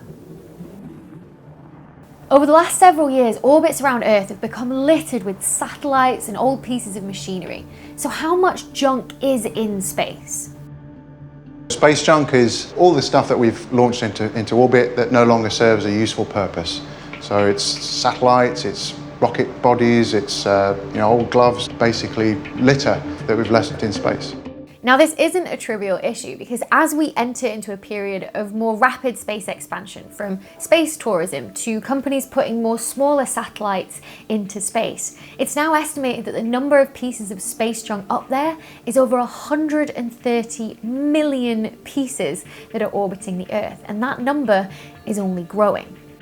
So space is being littered with these dangerous, uncrewed pieces of machinery flying through space at breakneck speeds. It's a lethal accident waiting to happen. So what happens when junk collides? Copy, Al, you're on your way to the station. Houston, big loop bag, and I'm going around. In 2009, NASA actually had to order an emergency evacuation of the International Space Station when they discovered a piece of space junk about the same size as a CD traveling towards them at 8 kilometers a second. We got a call that we were having a red conjunction, and we're looking around, what the heck is a red conjunction, because we hadn't really trained for it. It was a little bit chaotic because this was the first time we had had one of these. Copy, Al, you're on your way to the station. Houston, big loop bag, and I'm going around ESG2. It's either going to hit or it's not going to hit. And so worrying about it doesn't help you. All you have to do is just prepare everything that you need to prepare so that if it hits, then you're in the best possible configuration. Now, thankfully, the ISS wasn't hit that time, but this is a genuine concern for NASA, ESA, and other space agencies, because if it was hit, the damage would be catastrophic. It gets hit by something relatively small, penetrates, but because the pressure inside it just forces the modules to open up, just like a balloon bursting. And that happens extremely quickly, and with no chance that an astronaut in that module could ever get out. In fact, you can recreate these kind of collisions in a lab, and it really reveals how dangerous they really are. You see your screen flash up, and it's over. All that work is turned into this. So this piece of modern art here, you can see it's all splayed out. Now that's about 250 milligrams. So that's a little bit bigger than heavier than a ibuprofen pill. And the energy that would have on orbit at, say, 14 kilometers per second would be, well, the momentum would be about the same as a hot-loaded 357 Magnum. So that's a lot of momentum. And the energy would be more like a 50 caliber Browning machine gun sniper round.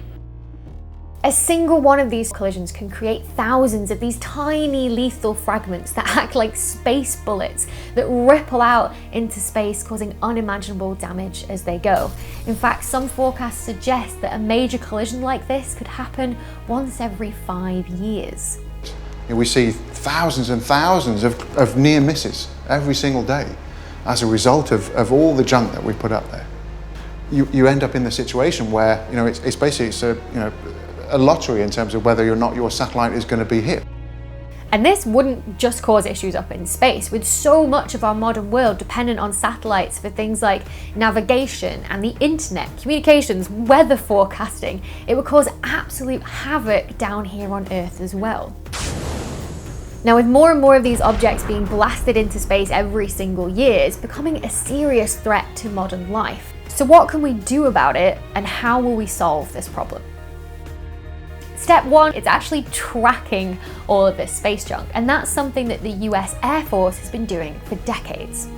Pre-pass SVN 26. No time-critical commanding, no satellite conjunction, good on step 6. They've been cataloguing space junk since the early 80s. They started with 6,000 and have grown to 10,000 over the next 2 decades.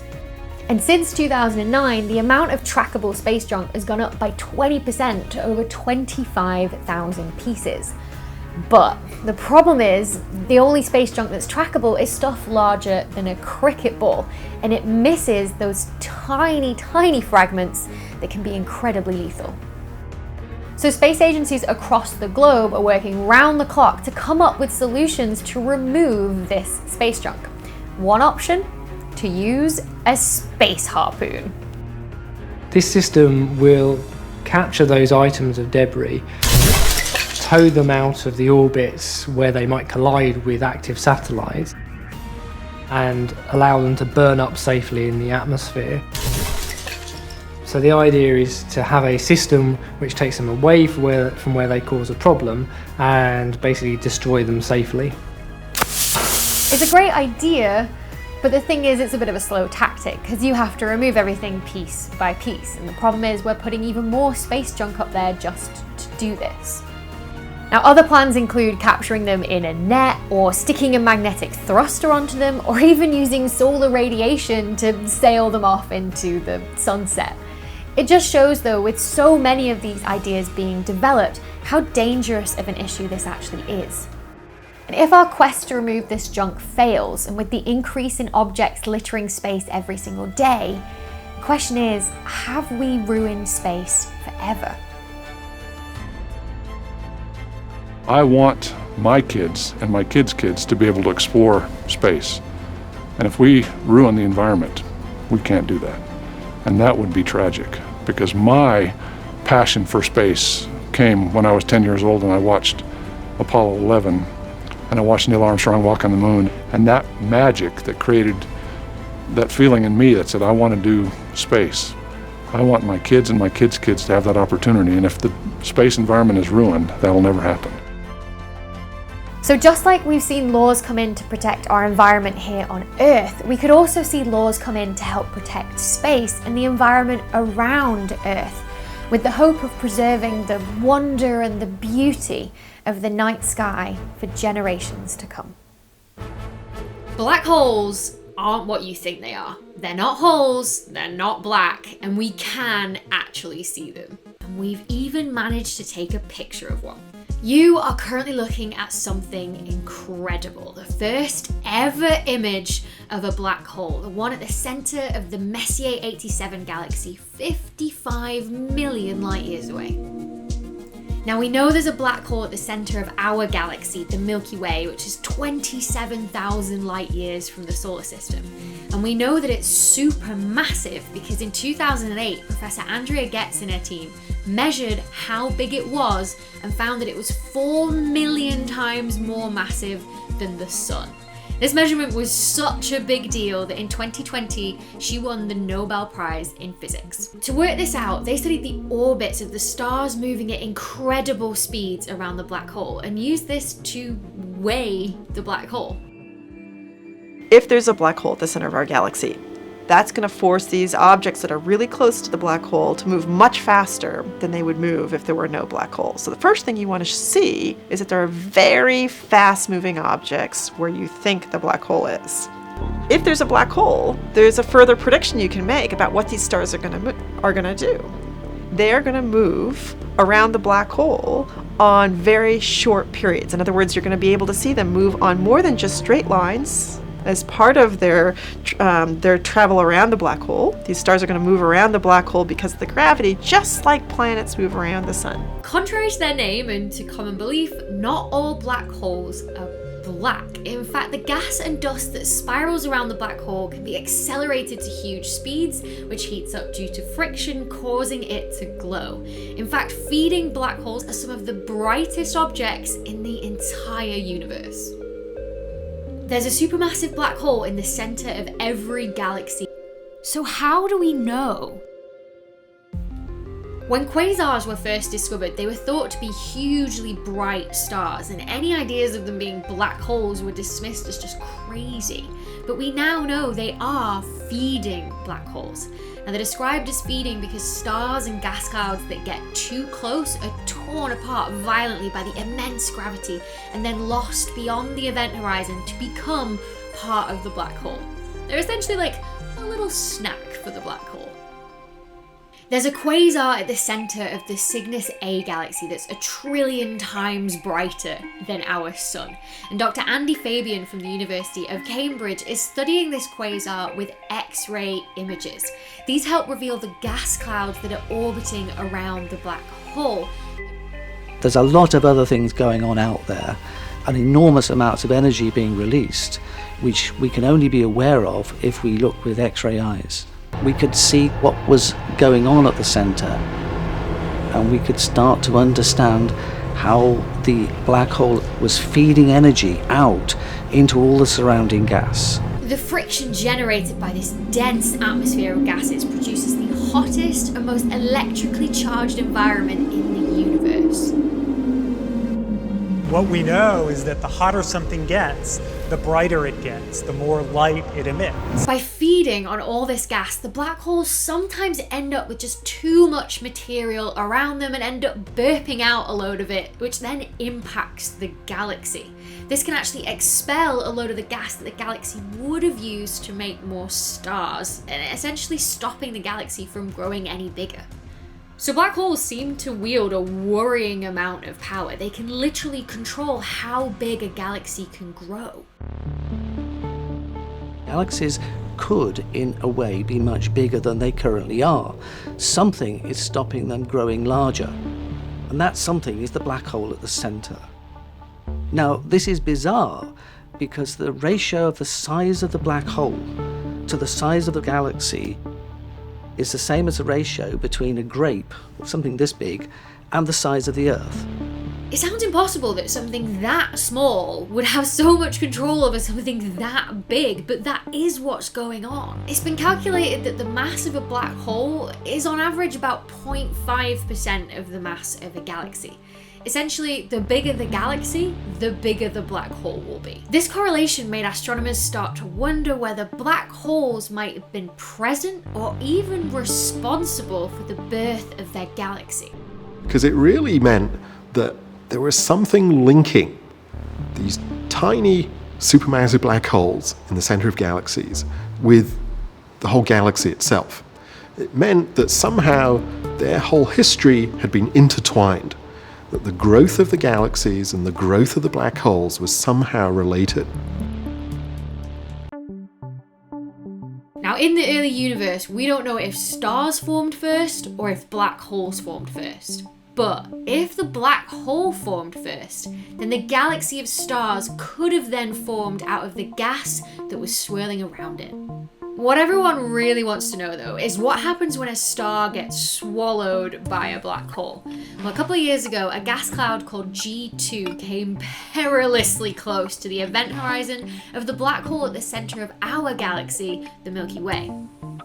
It's the first time, really in human history, that we have not only known an event like this was going to happen, but that we are prepared with the right sort of technology to see the details unfold.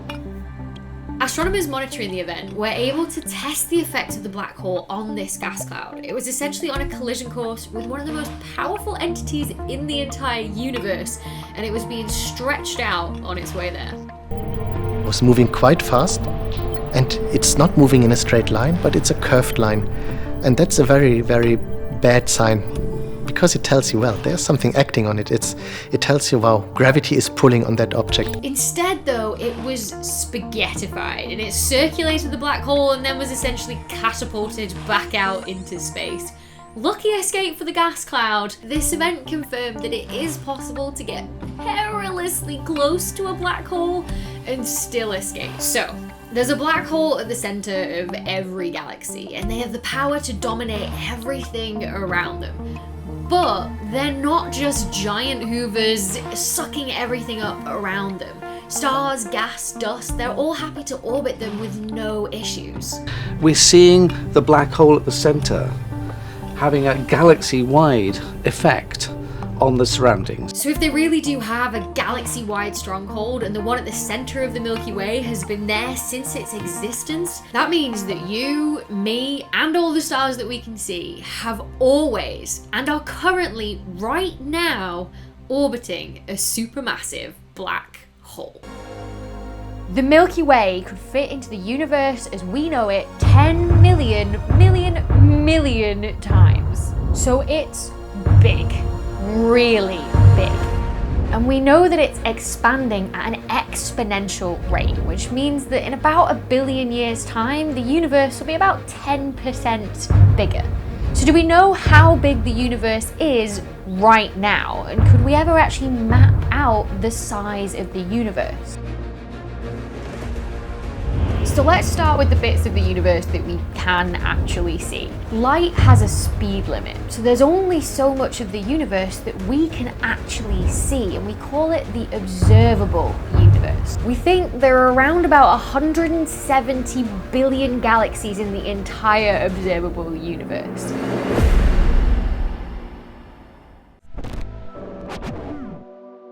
What we really need to work out how big the universe is a 3D map of it. That's what the Sloan Digital Sky Survey is trying to do. With 3 coordinates, you can make a 3D image of where to find all of the galaxies in the universe. By placing the plate with the galaxy coordinates over the telescope, they could isolate each galaxy individually and work out a 3rd coordinate for each one.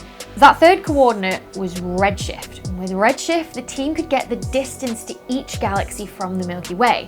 Dr. Slagle called it a 3D movie on a colossal scale. His team essentially brought the stuff of science fiction to life. Using this new map, cosmologists were able to see how galaxies were arranged in space. Maybe you've seen things like this in the opening of Star Trek or Star Wars or whatever, and that all looks great. but it's not real. This movie, it is the real universe.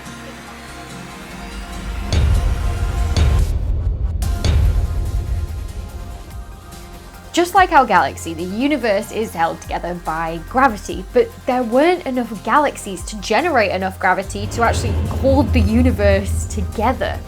Most of the stuff in the universe was missing.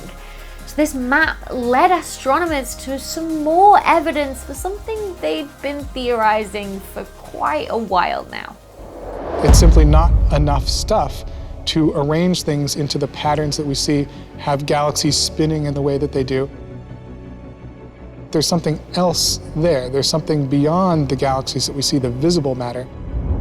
It's called dark matter. It's invisible, and we haven't found a way of detecting it in a lab yet.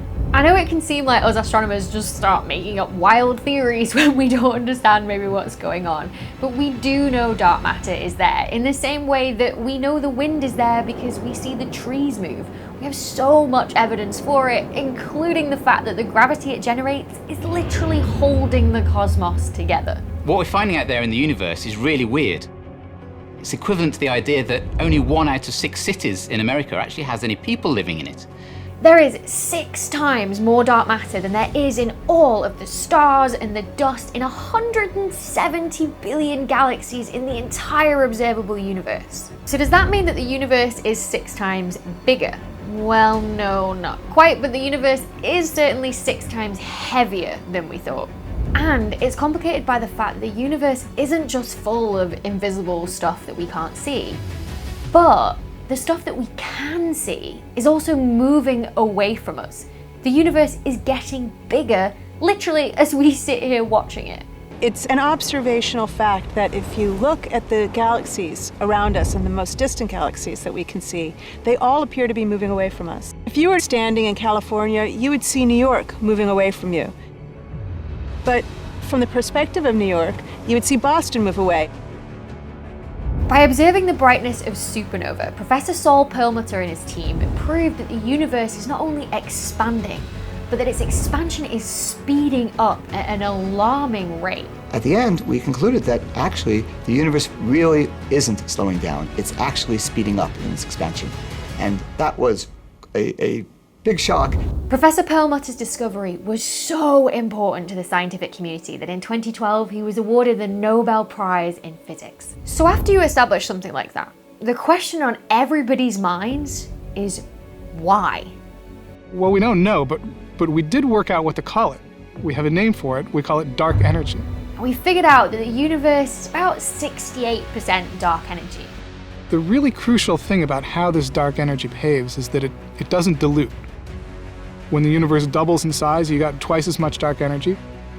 Make it 4 times as big, you've just got 4 times as much dark energy. So how do you measure something that's big, that's getting bigger, that's full of stuff that we can't see?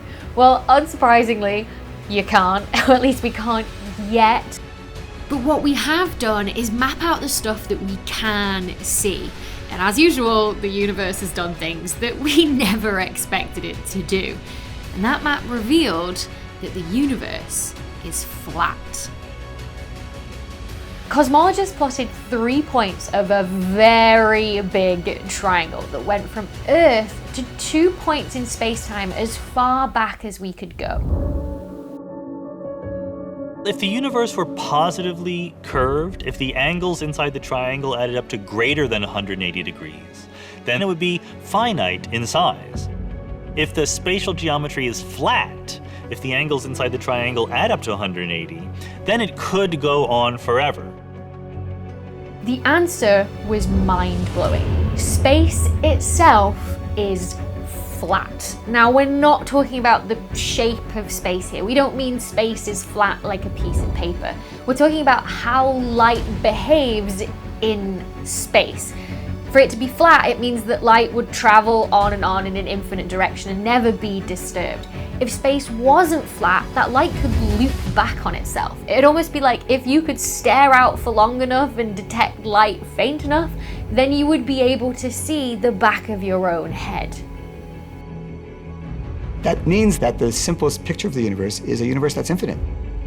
We really could live in a universe where there's galaxy after galaxy after galaxy in every direction, up, down, sideways, and it never stops.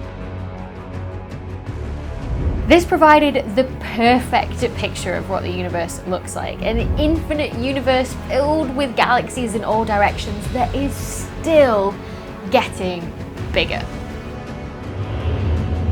Absolutely mind-boggling.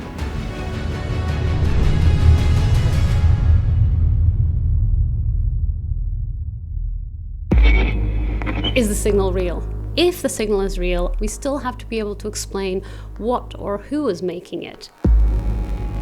I've dedicated my entire career to finding life beyond our Earth, and lately I've been trying to find it on Venus, the planet next door. Oh wow, life on Venus. That just blew me away. Venus is an absolute hell. The temperatures on the surface average about 470 Celsius, which is hot enough to melt lead. Air pressure on the surface is what it would feel like to be about a mile under the ocean. Because the clouds of sulfuric acid are so dense with haze, Venus became a desolate hellscape.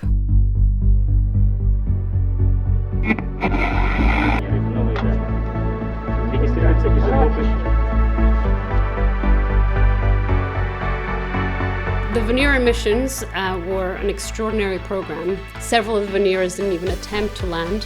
One of them lasted 127 minutes and provided a lot of data. Some tried to take pictures, but the lens caps wouldn't come out, and by the time we got to 7, 8, 9, 10, 11, 12 Veneer missions, we had managed to get to the surface of Venus, take measurements and be sure of its intense temperatures and pressures, and also the hurricane level winds that were passing in the atmosphere. When they eventually got the correct sort of radar going through the clouds and seeing what was going on, and then it got really exciting. Then we thought, this is a planet with a lot of volcanoes on it, and even more fascinating, volcanoes unlike any we see on the Earth. These volcanoes had been partly responsible for spewing out gases that led to Venus becoming the fiery hell it is now.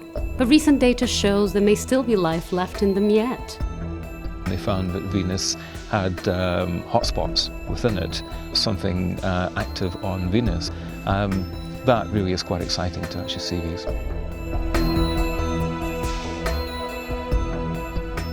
We do know life is very resourceful, and there is one place on Venus that could host life. If there is alien life in the clouds of Venus or anywhere else beyond the Earth, we have very little hope of ever actually seeing them. But we can look for the gases that life produces, and that is what I've dedicated my entire career to do. My specialty is looking for a gas called phosphine. It was just here, you know? I was actually trying to find my phosphine molecule. Okay, well, we lost phosphine, which actually is very fitting. On Earth, phosphine, it's produced by life that doesn't care for oxygen. So I thought maybe we could find phosphine on other planets that are oxygen poor, and there it would be a very robust sign of life. An astronomer from Cardiff named Jane Greaves reached out to me saying, oh wow, perhaps there really are these floating microbes. They needed some help interpreting a potential signal from Venus obtained with the ALMA telescope that seemed to indicate there was a sign of phosphine in the clouds of Venus. When you go really high up, so about 50 kilometers up, the pressure in the clouds is like it is at the surface of the Earth, and the temperature is actually like 20 or 30 centigrade, so it's really quite habitable. Jane and the rest of our team used 2 telescopes, many months apart and in completely different parts of the world, to look at the atmosphere of Venus. And these 2 independent observations agreed with one another. So that was January 2019 when I was reasonably sure, and that's June of 2019. I was like, here it is again. I at first did not believe it, but there was a small part of me that thought my whole career had been for something. It's really obvious there's something there, so that kind of blew me away. Maybe all the work I'd done saying that phosphine was a sign of life was just going to pay out right now.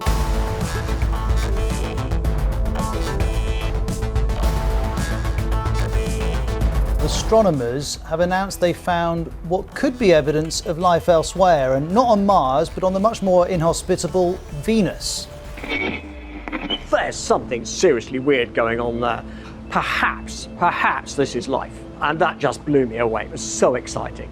So you can see that really they look very like each other. So it was a robust result. 2 telescopes, nothing to do with each other, saw the same thing. My second instinct that kicked in quite quickly was, is the signal real? If it is it for sure phosphine, or could there be another molecule mimicking it? And if it is real and it is phosphine, was I right in saying that only life could produce it? Well, there are 2 ways that it could possibly be life. One is there's just a completely different biochemistry there. It's radically different from anything we imagine on Earth. The other way, that in principle, a more water-loving life, a bit more like the biochemistry you see on Earth, could hide itself away inside a protective shell of some sort, inside the sulfuric acid droplets. There's questions on whether even the signal is real. If the signal is real, there are questions on whether it is phosphine or potentially other molecules that can mimic the same signal, like sulfur dioxide. If the signal is real and it is phosphine, we still have to be able to explain what or who is making it. And only then could we consider that we have found life. We're all just trying to figure out the truth. And I would love for there to be phosphine, but primarily I would love to know what's happening in the clouds of Venus, phosphine or no phosphine. And the rest of the community is doing the same thing. Really hoping somebody will come in and say we could start to plan for a space mission. A fly through the atmosphere would be super exciting, and given they managed to get a lander to the surface and signals out in 1985, that's got to be possible, right? We are only just now beginning to be able to even interpret the signals from places that could host life. It's a really exciting time to be discovering potentially the first one of those signs in the planet next door. But there will be many, many more to come. Poor Uranus. It's got rather boring clouds, truth be told. So there wasn't a lot to see with the cameras.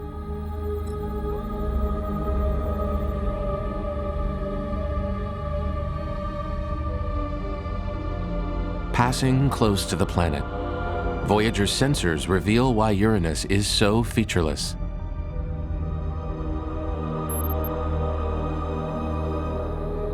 Temperatures here are the coldest of any world in the solar system.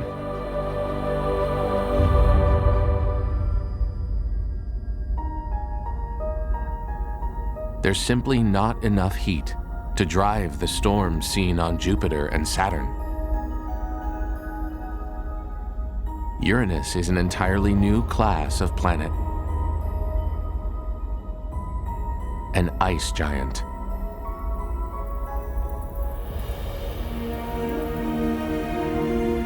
And more surprises were to come.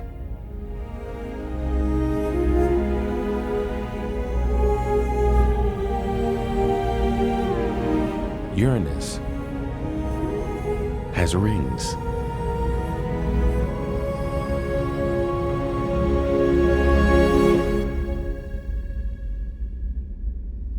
We knew long ago from telescopic observations the rings were there at Uranus. We didn't know their configuration or their shape.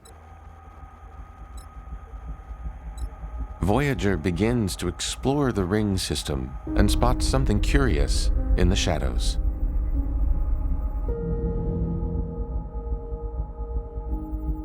Two moons, Cordelia on the inner edge of the brightest ring, and Ophelia on the outer edge, help to organize the system.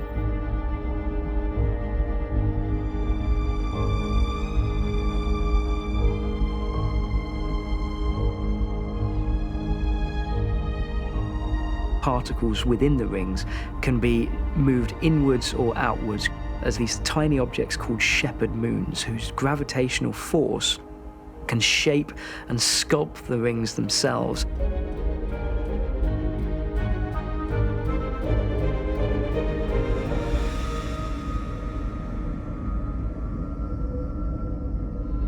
But it's the orientation of the orbits of these moons and the rings themselves that singles out Uranus as the strangest of worlds.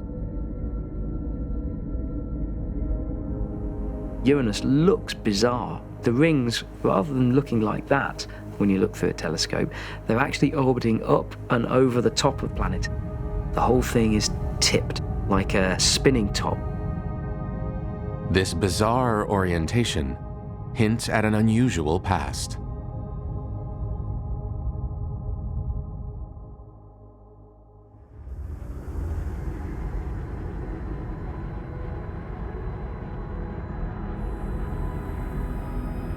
Since the beginning, everything in the solar system has been circling in the same direction. It begins with a vast cloud of material that orbits the young sun. Over time, the material draws together, forming each of the planets.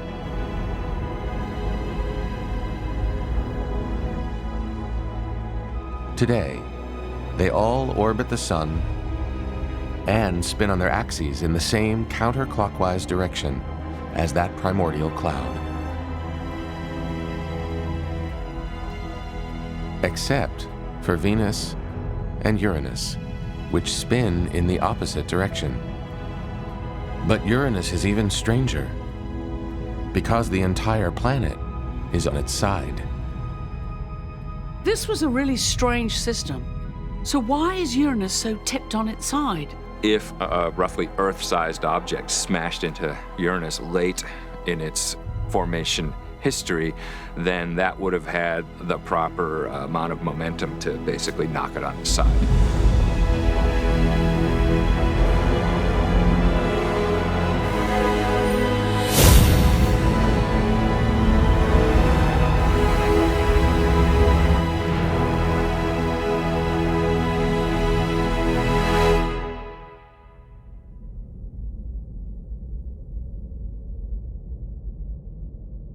And the collision may also help to explain another of Uranus's mysteries: why the planet is so cold.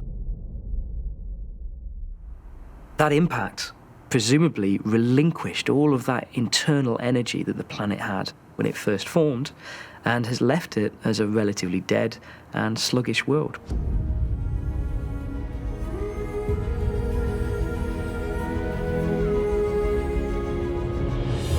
Much is learned during this brief encounter. But Voyager's strangest discoveries are yet to come.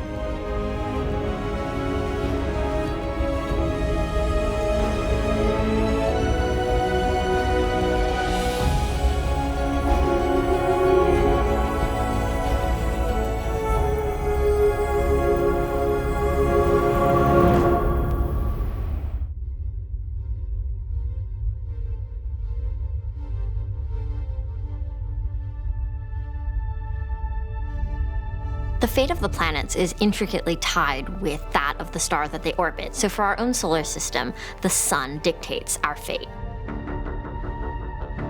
As our sun has changed, so has the potential for life on our neighboring planets. Their history shows that habitability is a delicate balance.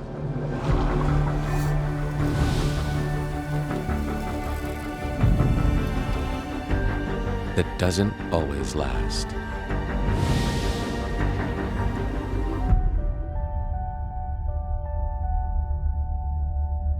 There is only one planet that has retained its water and habitability, and that's Earth. What's remarkable about Earth is the stability of those conditions, that Earth has been able to maintain oceanic conditions at its surface throughout its entire history, through billions of years, and that's what's facilitated the very rich biological evolution of Earth. Earth is a very special place. It's the only place in the universe where we know definitively that there is life. For that to happen, you need not just liquid water appearing on a planet, but liquid water staying on a planet, and that's the magic of Earth. thanks to the size and geology of our planet, the atmosphere has remained stable enough for billions of years, protecting the precious water that has enabled complex life to evolve.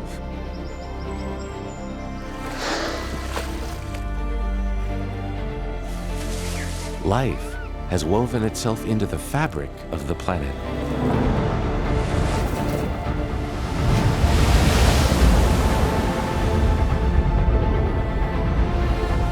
And has shaped the continents and the oceans.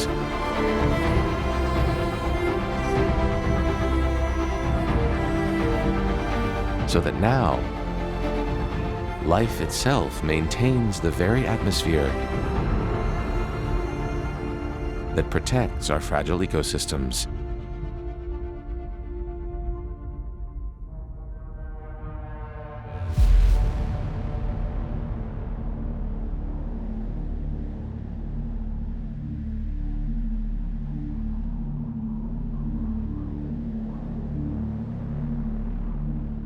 But as the sun continues to grow hotter, temperatures on Earth rise.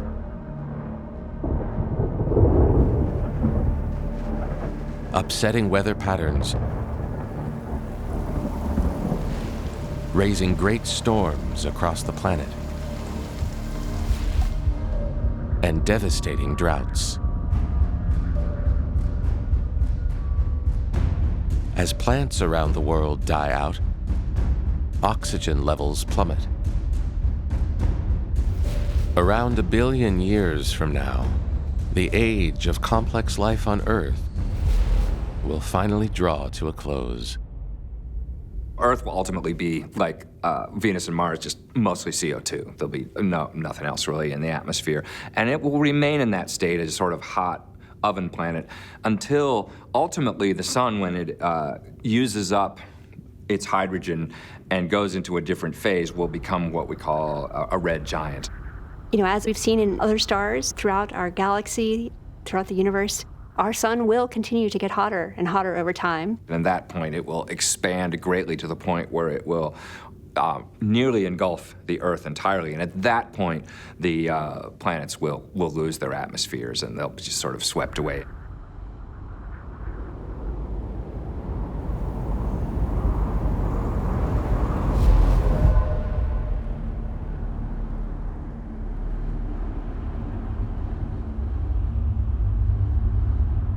As it exhausts its hydrogen fuel, the sun's outer edge inflates.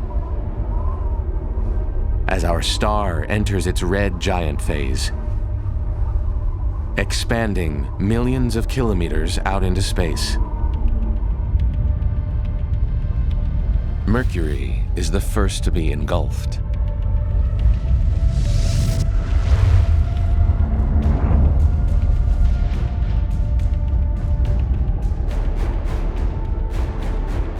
Then Venus's fate is sealed.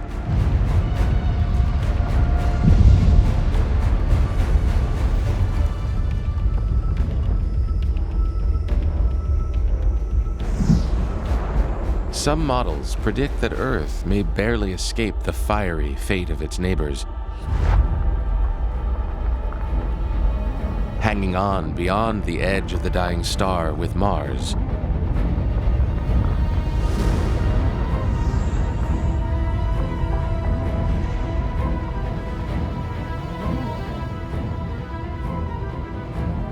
But the long era of the 4 terrestrial planets will be over.